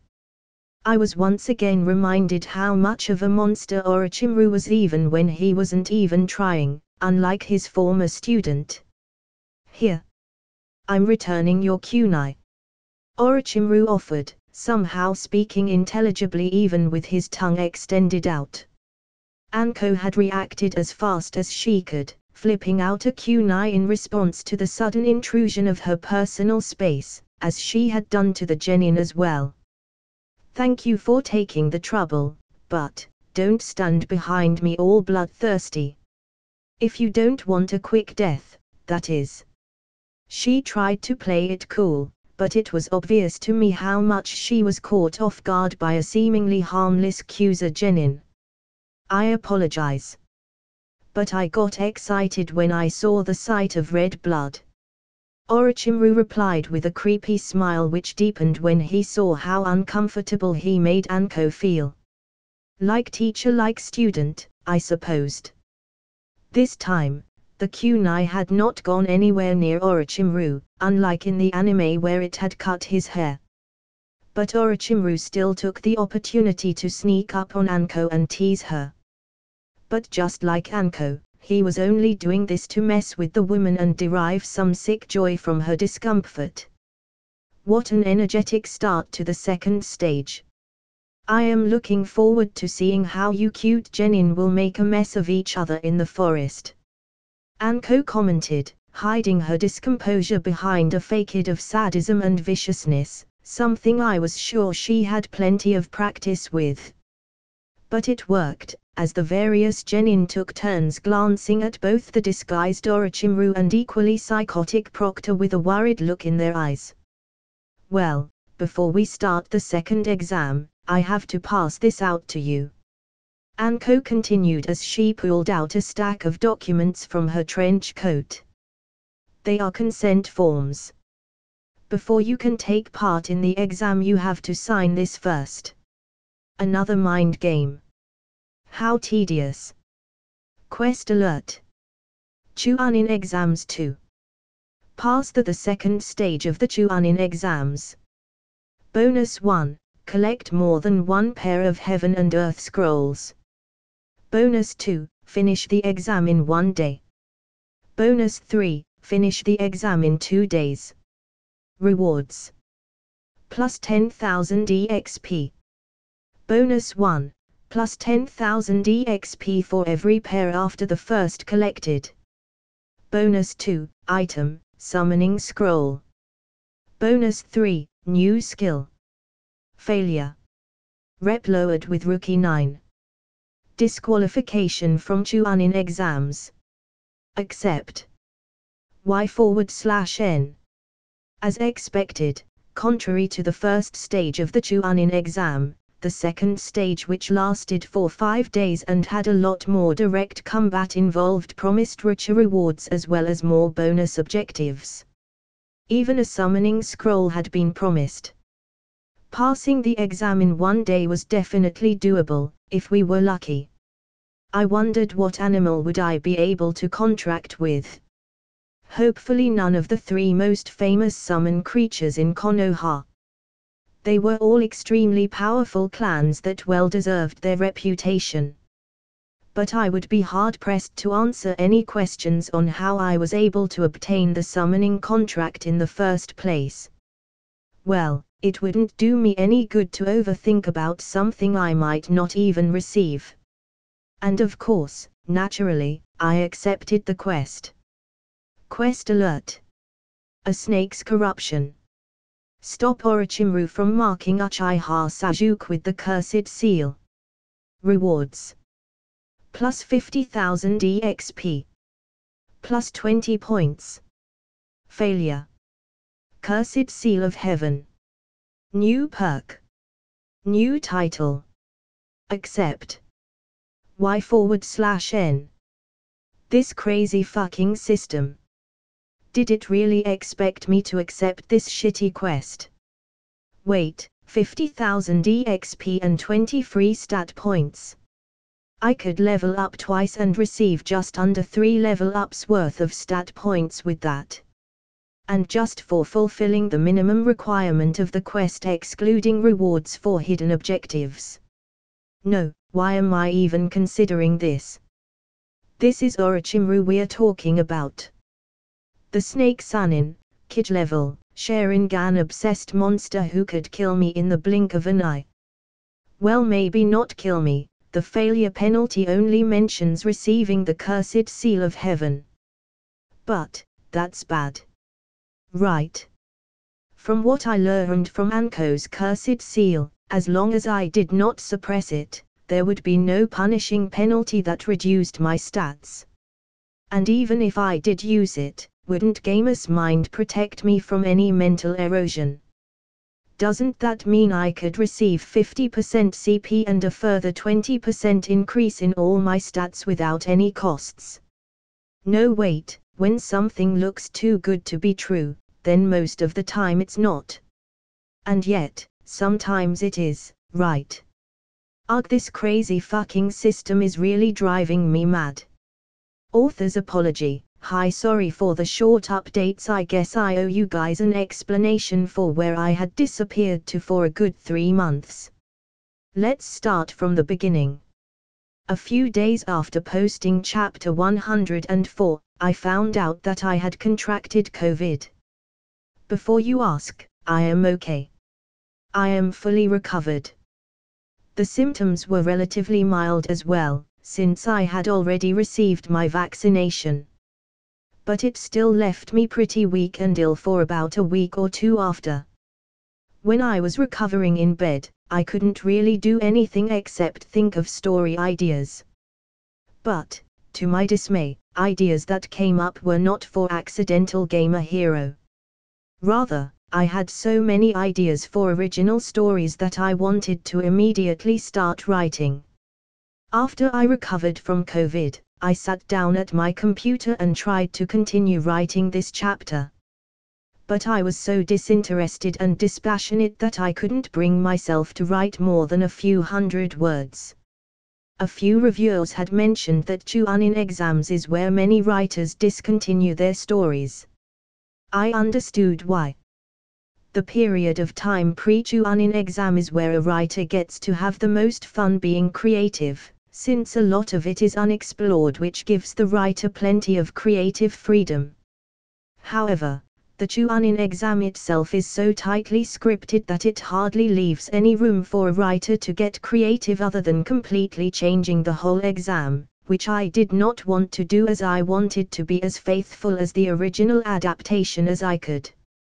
It physically hurt me to narrate the rules of the Chuanin exams and the chronological sequence of events, cause I was just so fucking bored with my own goddamn writing. So much so that I had to sprinkle in bits and pieces of my own interpretation of events, as well as things that didn't happen in the original series, like Ino trying to possess Shinji's body and getting blocked by Gamer's mind. Unable to continue writing the latest chapters, and desperate to vent my creative energy elsewhere, I started to flesh out the concepts of original stories I had thought up while I was sick in bed. I was able to filter them down to 3 ideas that I found to be most promising. And then I started writing non-stop. In these 3 months I had written roughly 30,000 words for all 3 stories each. It was just so much fun that I couldn't bring myself back to open up the Word doc for Accidental Gamer Hero Chapter 24. I am not saying this in an effort to promote my new original stories that I don't even think I am going to post anywhere. I just hoped it served as a sufficient explanation for why I had not updated this story for so long. I will try my best to continue this story, since the Forest of Death has a lot more room for me to work with as compared to the boring-ass first stage, so I should have more motivation to continue writing. But truth be told, most of my attention is in the original stories that I am writing for the pure enjoyment of writing. I am so very thankful for the many readers who have been waiting for this update. I can see that it will be a disappointment to many. I ask not for your forgiveness, but for your understanding. This is not a hiatus announcement. Rather, this is a notice that updates should not be expected to be arriving on a schedule. That's about it.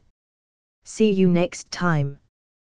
We ran through the vast forest at a moderate pace, swiftly but silently. Fast enough to travel at a relatively decent speed, but slow enough not to tire us. Hinata activated her Bakugan to scout our surroundings at set intervals, while Shino kept his Kikaichu in reserve just in case. Rather than running straight towards the tower, we instead traveled in a diagonal direction towards the left of our starting gate. We had taken notice of the teams closest to our starting point. To our right was a team from Konoha who we were not familiar with, while the opposite were a trio of Suna Genin. Though thankfully, not the one that contained a bloodthirsty Jinchu Yuriki. Instead, it was just a group of no-name, slightly above average shinobi. Perfect targets for our team. Stored in my inventory was an earth scroll, which we had received from the Chuanin proctors prior to entering the Forest of Death. That meant we needed a corresponding heaven scroll in order to pass this stage of the exam. The objective of the second stage was rather simple. Each team was given either an earth scroll or a heaven scroll. We were then given 5 days to reach the building at the center of the forest with a pair of each scroll in our possession. How we retrieved the second scroll was up to us, and all restrictions were lifted, killing included.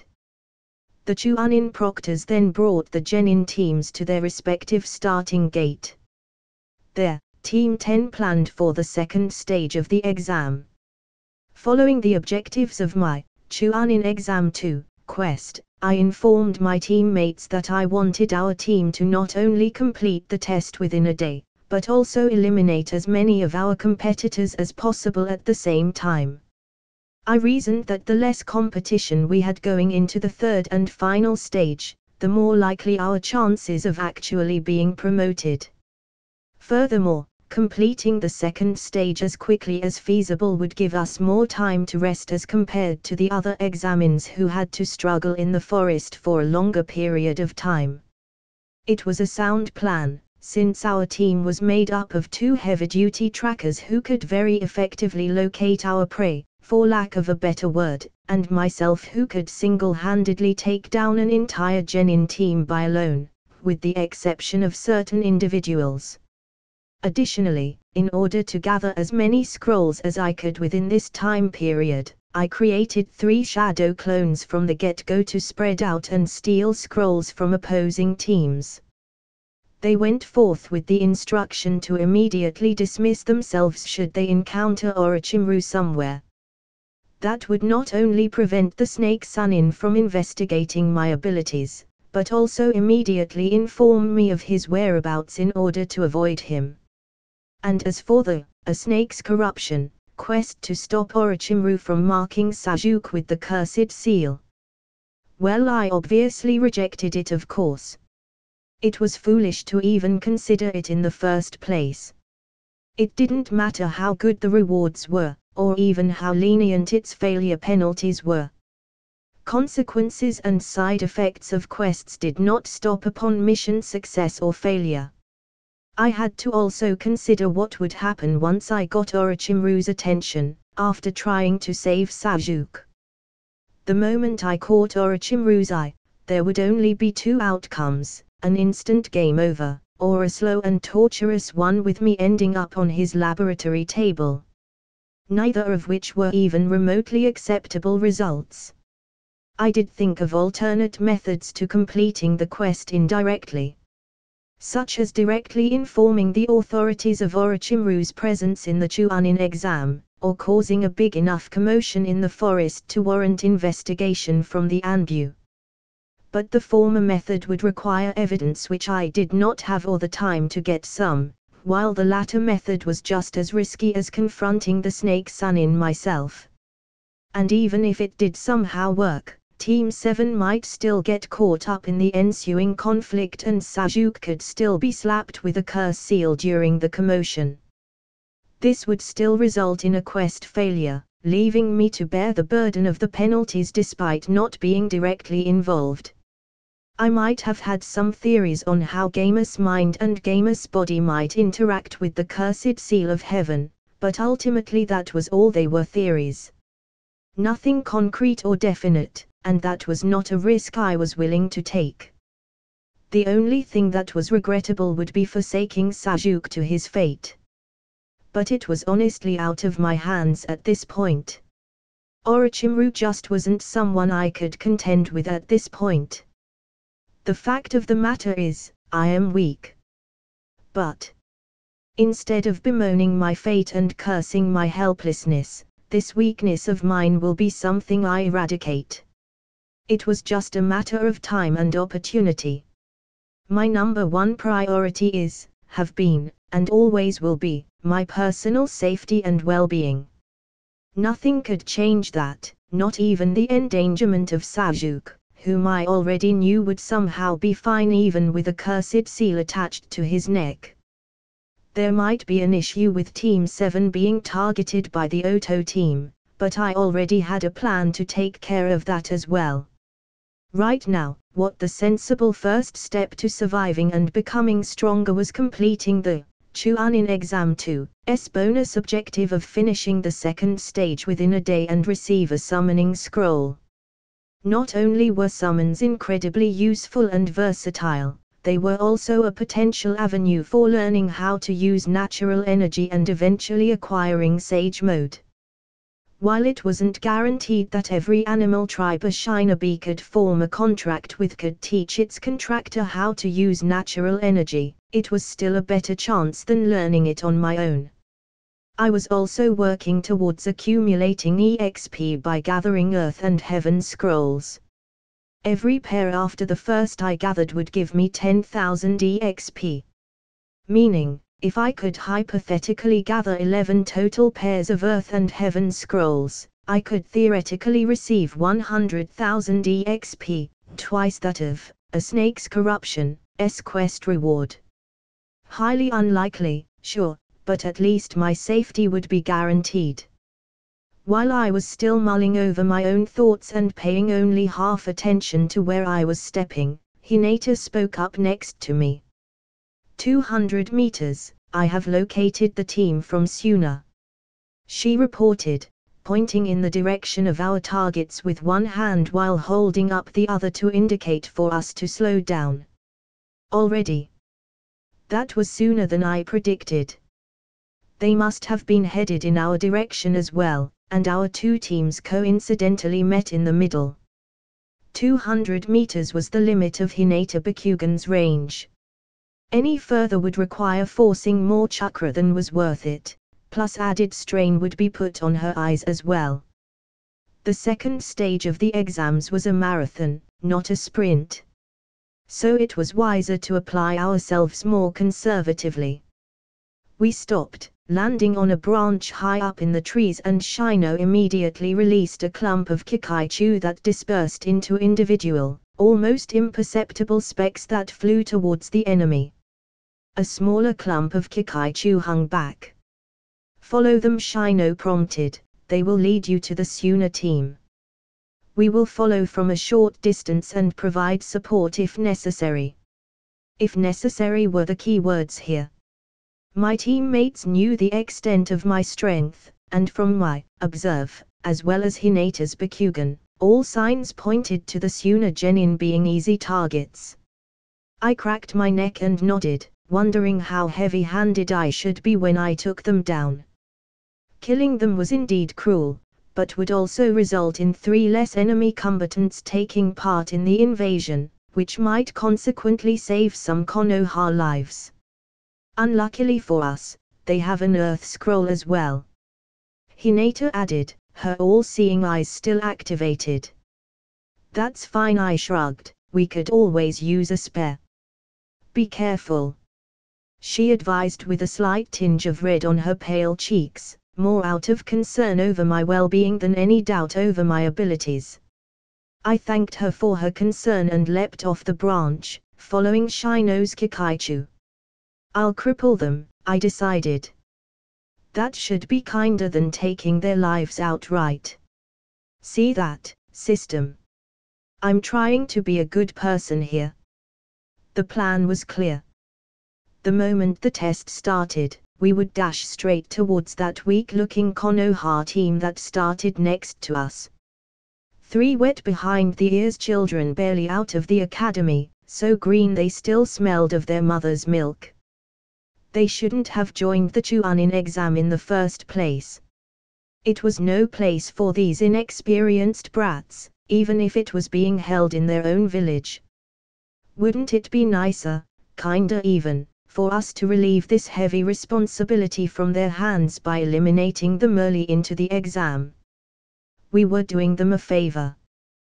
One of them had to even go through that whole charade of revealing that he had taken down an elite Chunin rogue shinobi.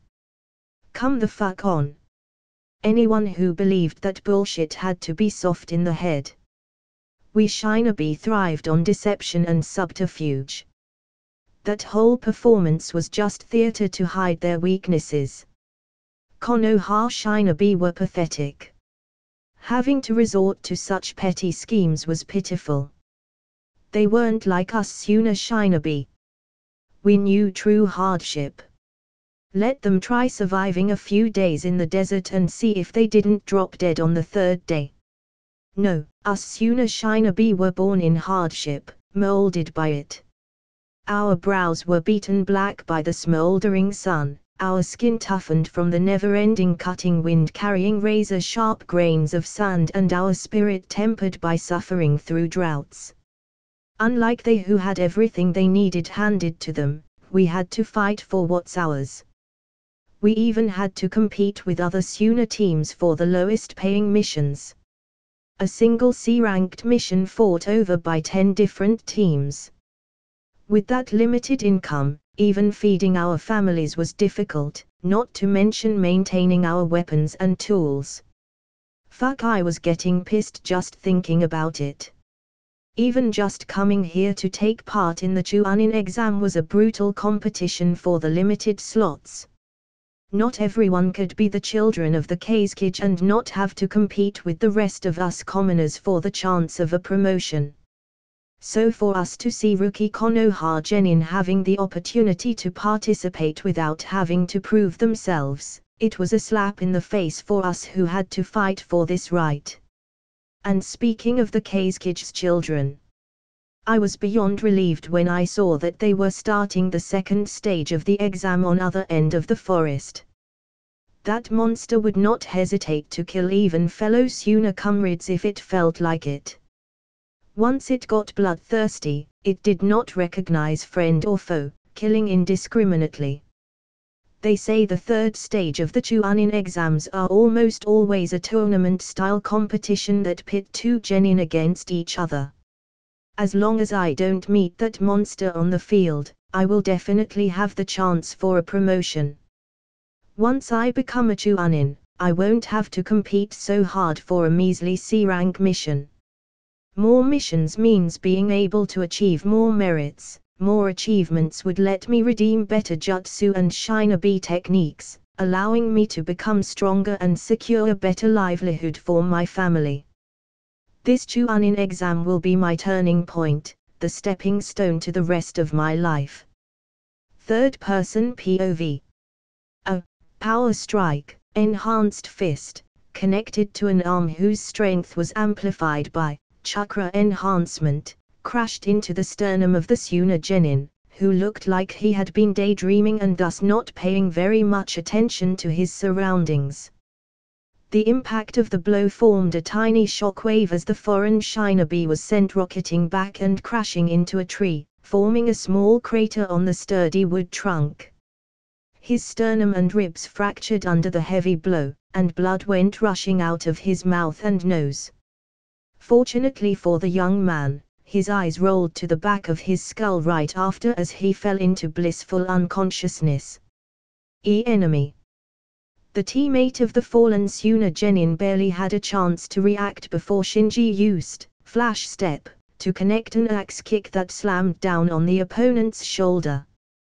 The kick, similarly empowered by power strike and chakra enhancement, splintered his clavicle and shoulder blade before the impact drove him to the ground the next instant. The last remaining member of the Suna team hurriedly fell back, his hands hastily forming hand seals for something, anything that could bring forth a miracle to this sudden and confusing situation. The chakra in his veins rapidly surged, being molded and externalized for a jutsu. But before the final genin could complete his technique, Shinji had already appeared in front of him in a burst of speed. The foreign ninja's fingers, which had been interlaced together in a haphazard ram seal, was swiftly seized by the Konoha genin with an iron fist. In that moment, the Suna genin looked into Shinji's eyes and recognized an uncaring, cold indifference to causing pain and suffering. No, wait. As soon the words left his mouth, Shinji clenched his fist. His hand, strengthened by Shinkyoken and chakra enhancement, crushed the fingers of the foreign shinobi, breaking every bone of each digit within Shinji's vice grip into multiple fragments. Ah! An intense scream of pain rang out from the genin whose fingers were crushed. His legs buckled under the pain and shock, falling to his knees. Sharp, unbearable pain rocketed through the shredded nerves in his fingers to the rest of his body and up to his brain. Yet, his shattered fingers were still held mercilessly within the fist of Shinji. A monster. He's a monster just like Gaara. It wasn't Shinji's strength, speed and young age that led to this conclusion. Rather, it was the almost inhuman disregard for human life that culminated to such a judgment. They say that eyes are the windows to the soul. Yet, when the Suna Genin looked into Shinji's eyes, all he saw was a cold, dark and empty void lacking any basic human empathy where the soul should have been. If Shinji so desired, he had the strength to rip off those fingers and turn them into paste within his fist. But he was not so cruel. He compassionately ended the suffering of the Suna Genin with a quick but decisive hammer fist to his temple, instantly rendering him unconscious. The surging chakra beneath his skin calmed, and Shinji released his grip on the crushed fingers, letting the enemy flop to the ground unmoving. The surging chakra beneath his skin calmed, and Shinji released his grip on the crushed fingers, letting the enemy flop to the ground unmoving. Around him were three motionless bodies of the Suna team that had been lively and determined mere seconds before. He had struck them with the force and speed of a low Jounin shinobi, like he was a high-ranked ninja playing around and bullying Genin in a Chuunin exam. The vegetation around them was barely disturbed, indicating little evidence of there being a struggle. Well, because there wasn't a struggle really. The word struggle implied resistance. That the other party had fought back. There was no resistance. There had been no fight. Because to Shinji, these Suna Genin were not prey that he had hunted with some effort.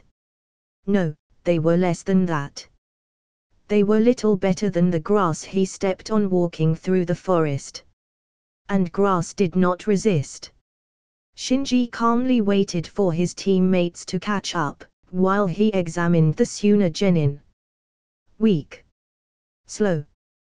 He doubted that they were the cream of the crop from Suna. The Genin that actually showed promise must have been held back in their village, preparing for the invasion. Only Gaara and his siblings were meant to advance to the final stage of the Chuunin exam. The rest sent with them only served the purpose of camouflaging Suna's true intent. Their average levels were around 30, only 14 levels lower than his. But their stats were horrendous. But he could hardly compare his own stats to theirs, especially after donning Guy's bodysuit that gave a percentage increase in stats. His stats no longer reflected what someone at his level should possess, especially after he included boosts from passive and active skills. Status page. Name, Shinji Ikari. Age, 13. Level, 44. Next level, 16350/49500. HP, 16764/16764. CP, 16764/16764. STR, 155, plus 13. VIT, 203, plus 7. DEX, 212, plus 35. INT, 210. CHA, 35, plus 41. Points 20. Rio 1,433,935. Hinata and Shino arrived a few short moments after, landing next to Shinji from the treetops they had been traversing through. Hinata wordlessly went to search one of the Suna Genin with purpose, quickly fishing out an earth scroll, their second one. Here. Hinata handed the scroll over to Shinji, who nodded and took it from her. He pretended to hide it somewhere his clothes but stealthily snuck them into his inventory, the safest and most secure hiding place he knew of. We should move. The scream will attract others. Shino stated, though he was more focused on scanning the writhing, broken bodies of their competitors. What brutal power! It seems that Shinji has not shown his true strength to us in a long time. Unfortunate. I had so many ideas for ambushing enemies in this forest, but with Shinji with us, something like that won't be needed. The Abiram raised a finger, where a Kikaichu then proceeded to land on. The scroll disappeared. Did Shinji notice the Kikaichu I planted on the scroll just in case he lost it? How strange. My shadow clone is already going after the Konoha team from the other side. So there's no point doubling back. If we keep heading this way we could intercept another Konoha team that started out over there, but there's a chance we might miss them and waste our time. Shinji gestured with his hand while trying to remember which team started where according to his memory. He didn't know where the starting gates were for every team, since they had been led away separately by different Chunin proctors. But he could remember the teams that had started near them since they had been brought along together. I say we head to the tower, traveling in an S-shaped pattern while you and Hinata scout ahead with your respective clan techniques. We will move at the same pace as before, not too fast but not too slow. Agreed. Agreed, Shinji-kun. Shino only gave a silent nod in affirmation. Elsewhere in the forest. Oh, they have a heaven scroll. Score. Shinji's shadow clone removed the heaven scroll from the hidden compartment in the rucksack. Around the clone was a sight frighteningly similar to the original Shinji. 3 Konoha genin lay motionlessly on the grass, rendered unconscious by the clone's swift but crushing martial strength. Before Shinji had struck down the last Konoha genin, the poor guy had helplessly asked, "Why? You're from Konoha too. Let me tell you a secret, I can actually see the future." The clone had mirthfully replied, "And your team wasn't going to pass the exam anyway." Before knocking him unconscious with a snap kick to the jaw. The difference between these 3 and the Suna team the original had taken down was that their injuries were way lighter. With the foreign genin, Shinji had aimed to cripple, landing either career-ending injuries or ones that would take months to recover from. But for the Konoha genin, he had actually shown considerable compassion, only knocking them out rather than eliminating them from the second stage entirely. Because 3 shadow clones had been created, with each possessing only a quarter of Shinji's max CP, they were forced to conserve their chakra usage. Which wasn't difficult when dealing with the average genin team. And they still had a sizable chakra capacity, but they could not flagrantly spend their chakra like they were spending money as a once extravagant billionaire. As such, the shadow clone took down the Konoha genin squad with just Taijutsu, chakra enhancement, and a few well-placed power strikes. Slotting the heaven scroll into the inner pocket of his rogue's hoodie, the clone started running in an aimless direction again, hoping to encounter another team. He opened up his senses, trying to rely on sight and sound to find his next target. Without his tracker teammates with him, the clone would have a much harder time pinpointing the exact location of enemies, relying solely on luck. His objective was simple. Take out enemy teams and gather as many scrolls as possible within 20 hours. After that, sprint straight to the tower located at the center of the forest, rendezvous with the original and his team, and let the EXP roll in from turning in multiple pairs of scrolls. The clone's footsteps were silent, making not even a single sound as he traversed over the treetops. The silence was thanks to the rogue set items he had equipped before going into the second stage. The 3 set item effect consisting of the rogue's hoodie, rogue's sandals and rogue's pants granted him soundless footsteps. So he couldn't make any noise while walking or running even if he tried. Such a scene happened in 2 other locations in a forest within a few minutes of each other. One was another Konoha team, while the other was from Takegakure. Neither put up much of a fight as the shadow clones rapidly dispatched them with ease. Lo Jounin level strength, even as a shadow clone, was near invincible amongst genin. Elsewhere in the forest. Ah! A ghastly scream echoed throughout the unusually silent forest, causing Team 7 to turn their heads towards the source. Naruto paled slightly. That was a scream, right? It hasn't even been 10 minutes yet. People are acting quickly. We should start moving too before all the scrolls are all gone. Sasuke narrowed his eyes in the direction of the scream. Shikamaru's brow furrowed and he snapped his finger to get back their attention. Seeing them turn back, he continued, "Don't be hasty. There's no need to rush and get ourselves caught in a trap." Sasuke shook his head disagreeing, "Taking our time will only lessen our options. 5 days is not a lot of time. As more teams are eliminated and others start arriving at the tower, there might be a bloody contest at the end for the few remaining scrolls.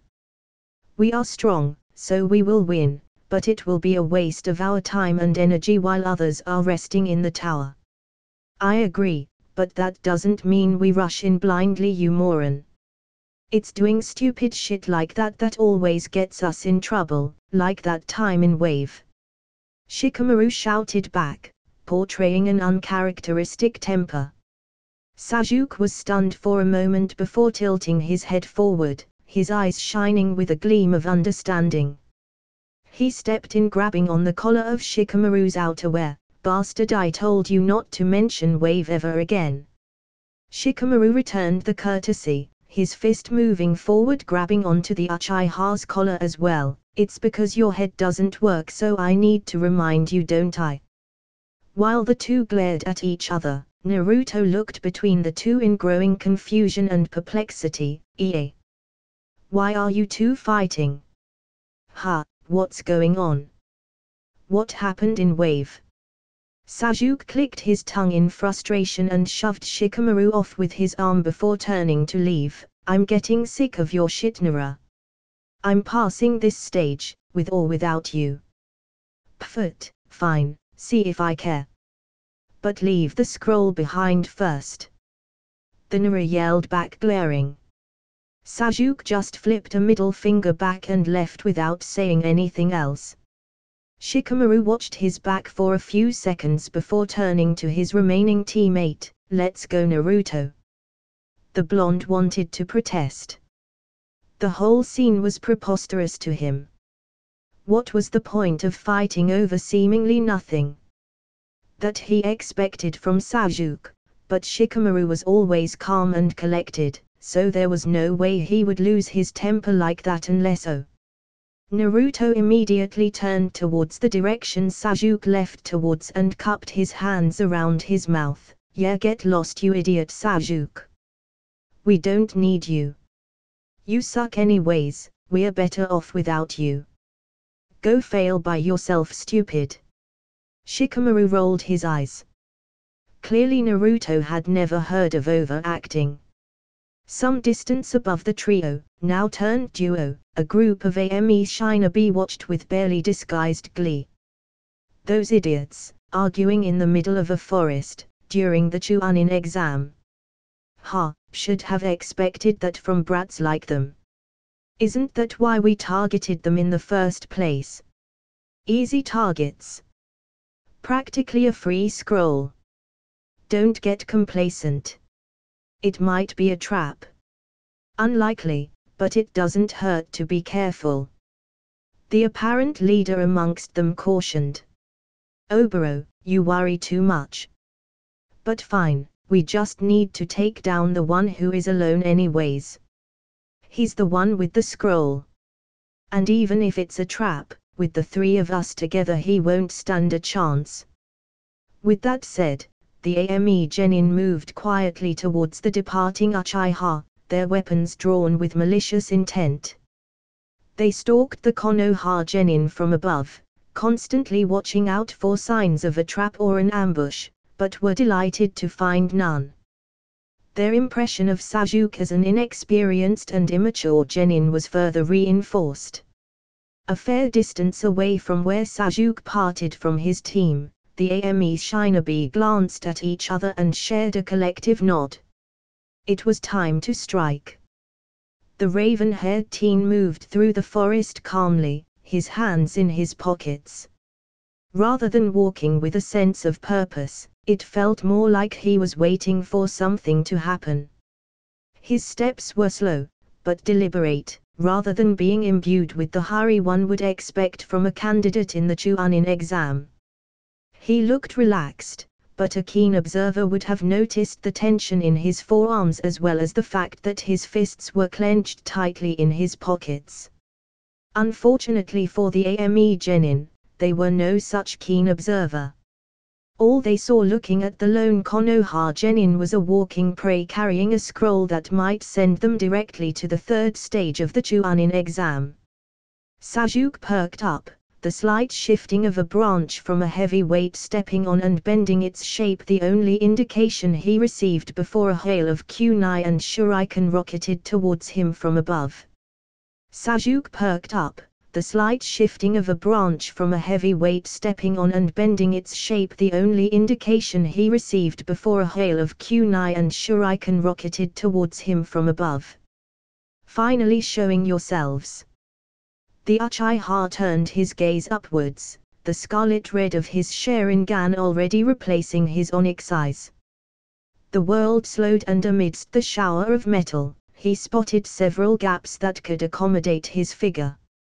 Twisting his body, he gracefully stepped into one of these gaps as the projectiles hit the ground around him. Some with poorer accuracy bounced off the hard earth with a sharp ping, while others embedded themselves into the soil. Not a single piece of metal touched him or his clothes, a testament to his enhanced agility and dynamic visual acuity from the activation of his Sharingan. Without hesitation, even after seeing their initial volley of projectiles failing to even graze their target, the three AME genin shot off the branches they had been standing on. Each wielded kunai in their hands, either dual-wielding or just a single weapon in one arm. Sasuke turned to the trio flying towards him but held little panic in his gaze. "You can't dodge in midair, idiots." The Uchiha flew through 6 hand seals, completing them in just a fraction of a second. Chakra gathered towards his lungs as he needed them, turning them into fire. The ease and speed at which he could do so evidence of his Uchiha ancestry, the members of his clan notorious for their expertise in controlling fire. Kaiten, Phoenix Sage Fire. With the fire nature chakra gathered in his lungs, he expelled a volley of small fireballs into the air. The many small fiery spheres flew at the AME genin, meeting them halfway and almost collided with them had it not been for their quick thinking. Knowing that they could not individually move out of the way, they instead twisted their bodies in midair and turned to each other. They extended their legs and used each other as a platform to perform a complicated aerial maneuver that allowed them to dodge the fireballs threatening to scorch them black. The three AME genin landed on the ground, caught off guard by the surprising amount of resistance they had not expected from their target, now more cautious with their actions. They surrounded Sasuke in a triangular formation, holding up their weapons. Now that Sasuke had a better look at his assailants, he could identify them as Shinobi from Amigakure based on their forehead protectors. All three wore a similar, beige jumpsuit, rebreather masks that covered the lower half of their face, as well as blindfolds around their eyes. One had 2 eye holes cut out, another only had 1 eye exposed, while the last had both eyes covered for some odd reason. Impatient. "I thought you would wait a little longer before attacking." Sasuke smirked, reaching back to unsheath his wakizashi, Satori. His arrogance was only half genuine. Though confident in his skills, Sasuke had learned the virtue of humility from his repeated beatdowns delivered by his cousin. He had learned not to underestimate his enemies, for hubris blinded rational thought. The AME genin with 2 eye holes in his blindfold narrowed his eyes and cackled, false bravado. We will give you one chance. Surrender your scroll and live. Otherwise, resist and perish. My scroll. Sure. Sajuk's Sharingan eyes pulsed with chakra as he made eye contact with 2 of the 3 foes standing before him. But if you want it, you are going to have to take it from me. The Konoha Shinobi's declaration of war was the spark that ignited the fires of war. All 3 AME genin moved as one, slipping their finger through the bottom hole of the kunai so that they could form hand seals. They only formed 2 hand seals, and ended in the tiger seal in unison. Sutan, Hei's clone. All around them formless masses of chakra materialized, creating dozens, nearly 100 duplicates of themselves. It didn't take long for Sajuk to be completely surrounded by a large crowd of identical-looking duplicates of the AME genin. The lead AME genin chuckled, cornered rat. Now you shall pay for your arrogance. Sajuk looked at the conjured clones of his enemies with thinly veiled amusement. Using illusions in front of me. They have clearly never dealt with an Uchiha before. What's more, they have already fallen into my trap. The illusory clones of the AME genin rushed towards Sajuk, kunai in hand. Their movements were slow, sluggish, but their numbers made up for their ineptitude.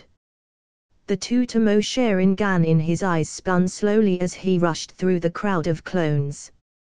The clones swung their weapon at Sajuk, but he did not even bother avoiding them, letting the intangible kunai pass harmlessly through his body. After watching Naruto summon corporeal shadow clones for so long, if he still couldn't tell the difference between tangible and intangible clones, that idiot blonde would burst out laughing if he found out. Furthermore, his Sharingan could see chakra. He could identify the thin layer of chakra that made up the structure of the illusory clones with just a glance.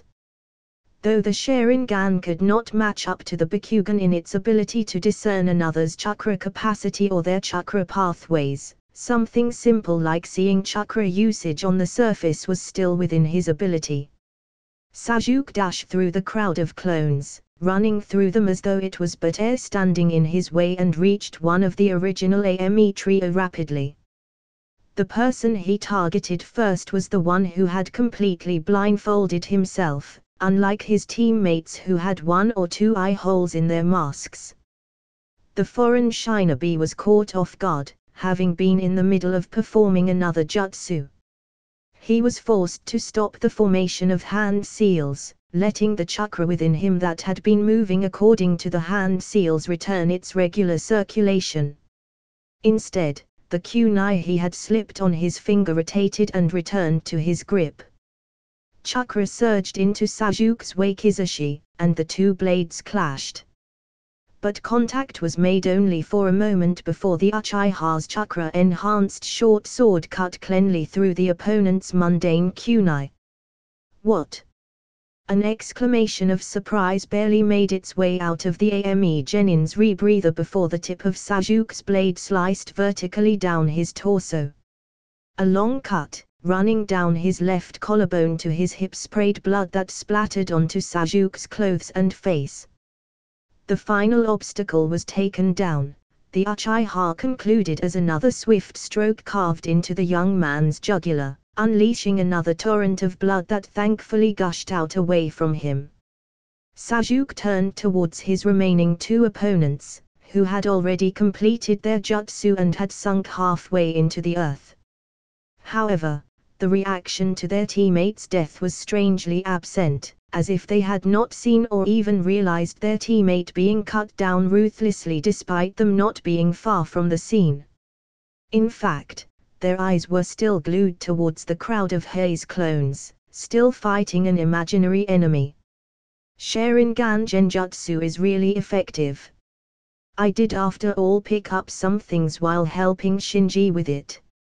Sajuke thought to himself while he swung his wakizashi in the air, flicking off the blood on his blade. In the minds of the remaining AME genin, Sajuke was still tricked by the illusions, fighting tooth and nail against immaterial clones while they themselves were preparing to launch a sneak attack against the distracted genin. All the while their blindfolded teammate who Sajuke could not catch with his ocular genjutsu because said blindfold covered both eyes was slain a few meters away. This was not the first time he had taken a life. His first was in Wave, where Gato's hired mercenaries had charged at the bridge builders weapons in hand. Sajuke, on instinct, unleashed a torrent of fire at them, courtesy of a grand fireball, incinerating a large portion of the thugs.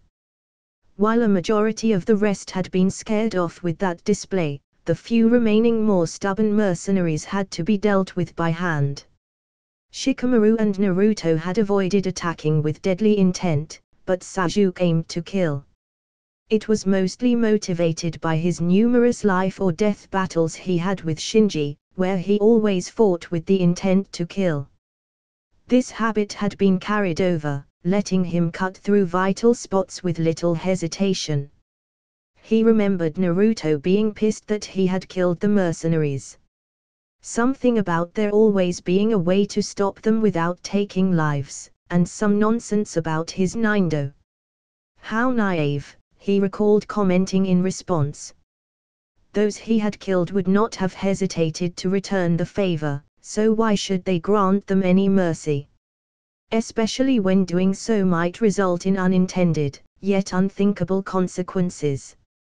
An argument had started brewing between the two, but thankfully the more rational Kakashi and Shikamaru stepped in, even supporting Sajuke's side of the argument. Their sensei shared some of his experiences in the past, where he was forced with no option but to kill.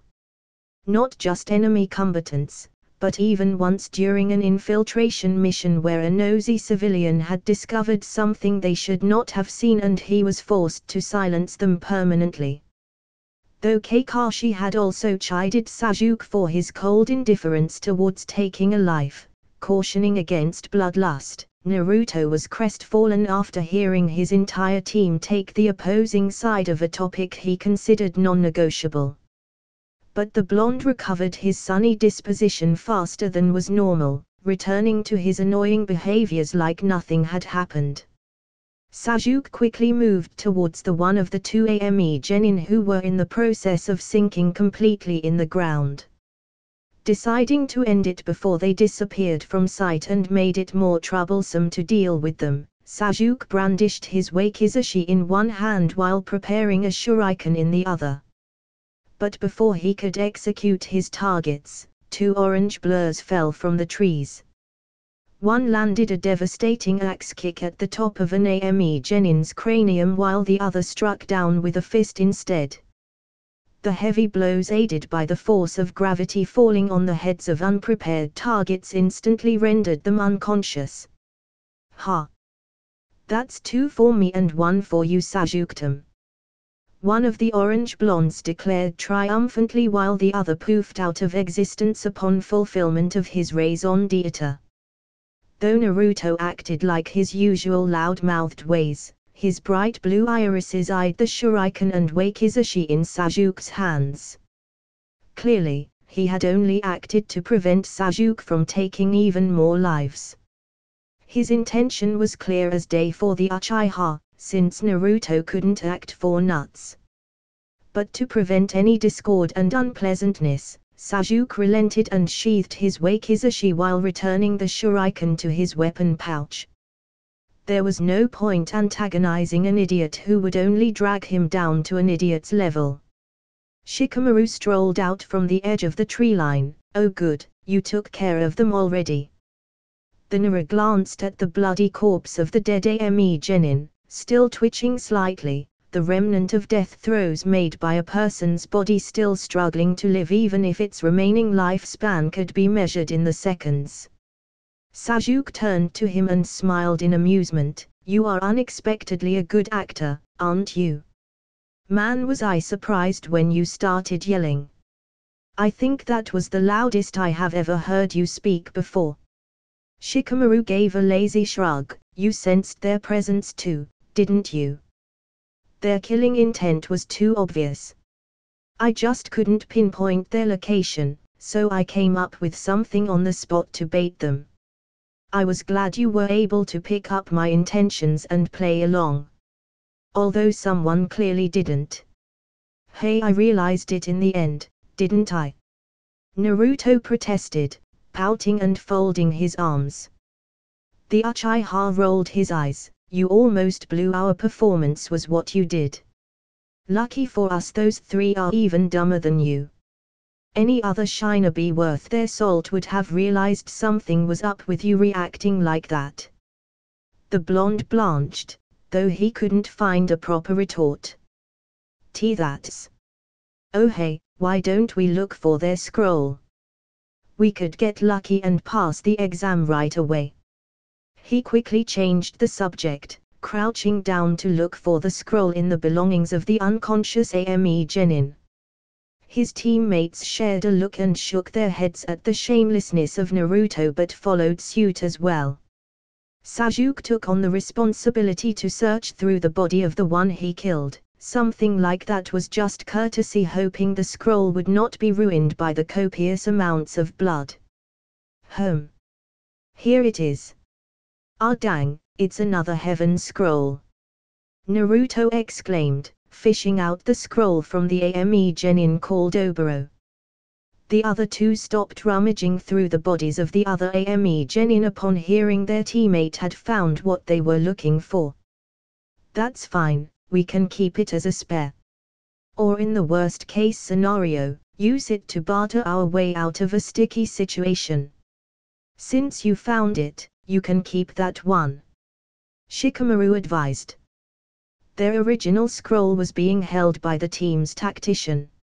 It was a satisfactory compromise when both Sasuke and Naruto had debated over who should hold onto it. Obviously they were both petitioning for themselves to be the keeper of the scroll. Shikamaru had stepped in to mediate with cold logic and rationality, reasoning that anyone who knew their team would figure out at once that either of the two would be the one holding the scroll. Hence, the person who they would not suspect should be the one to keep it with them. Ergo, he should hold on to it. It had to be said that both Naruto and Sasuke possessed stubborn personalities, even going so far as calling them self-centered. But all three genin of Team 7 also held a healthy respect for each other. And kunai to their throats, if they had to pick someone they listened to the most. Both would choose Shikamaru without hesitation. The nucleus of Team 7 was not Sasuke, who possessed the highest combat ability amongst them. Neither was it Naruto, with his loud personality and undisguised desire to take the lead. Instead, it was Shikamaru. Shikamaru was the glue holding Team 7 together, the only one that could balance his teammates' recklessness while at the same time letting their talents shine the most with his tactical mind and calm demeanor. With mere words, he could guide Sasuke's suppressed rage and vengeful spirit, directing them to a more productive purpose. He was also the catalyst that could both cool down or fan the flames of Naruto's boisterous spirit. It was readily apparent for anyone who spent a prolonged period of time with the trio that it was actually Shikamaru who was the obvious leader of Team 7, just like how Shinji was the obvious leader of Team 10. So when Shikamaru explained why he should be the one holding on their team's heaven scroll, his headstrong and at times impulsive teammates relented with only slight protest that concluded with willing capitulation. As such, when Naruto was given permission to keep the scroll, Sasuke did not object, realizing that Shikamaru had given more thought to his decision than what he chose to reveal. While Naruto pocketed the scroll with a small celebratory woohoo, a sudden gust of wind led Sasuke to snap his head in the direction of the wind, his Sharingan eyes immediately activating at the unexpected phenomena. There's chakra in the wind. Move. His warning was barely received from his teammate before a massive tempest tore through the forest. That's it, guys. Hope you like the video. Like, share and subscribe the channel, and also make sure you tell me your recommendation in the comment section down below. Thanks for watching.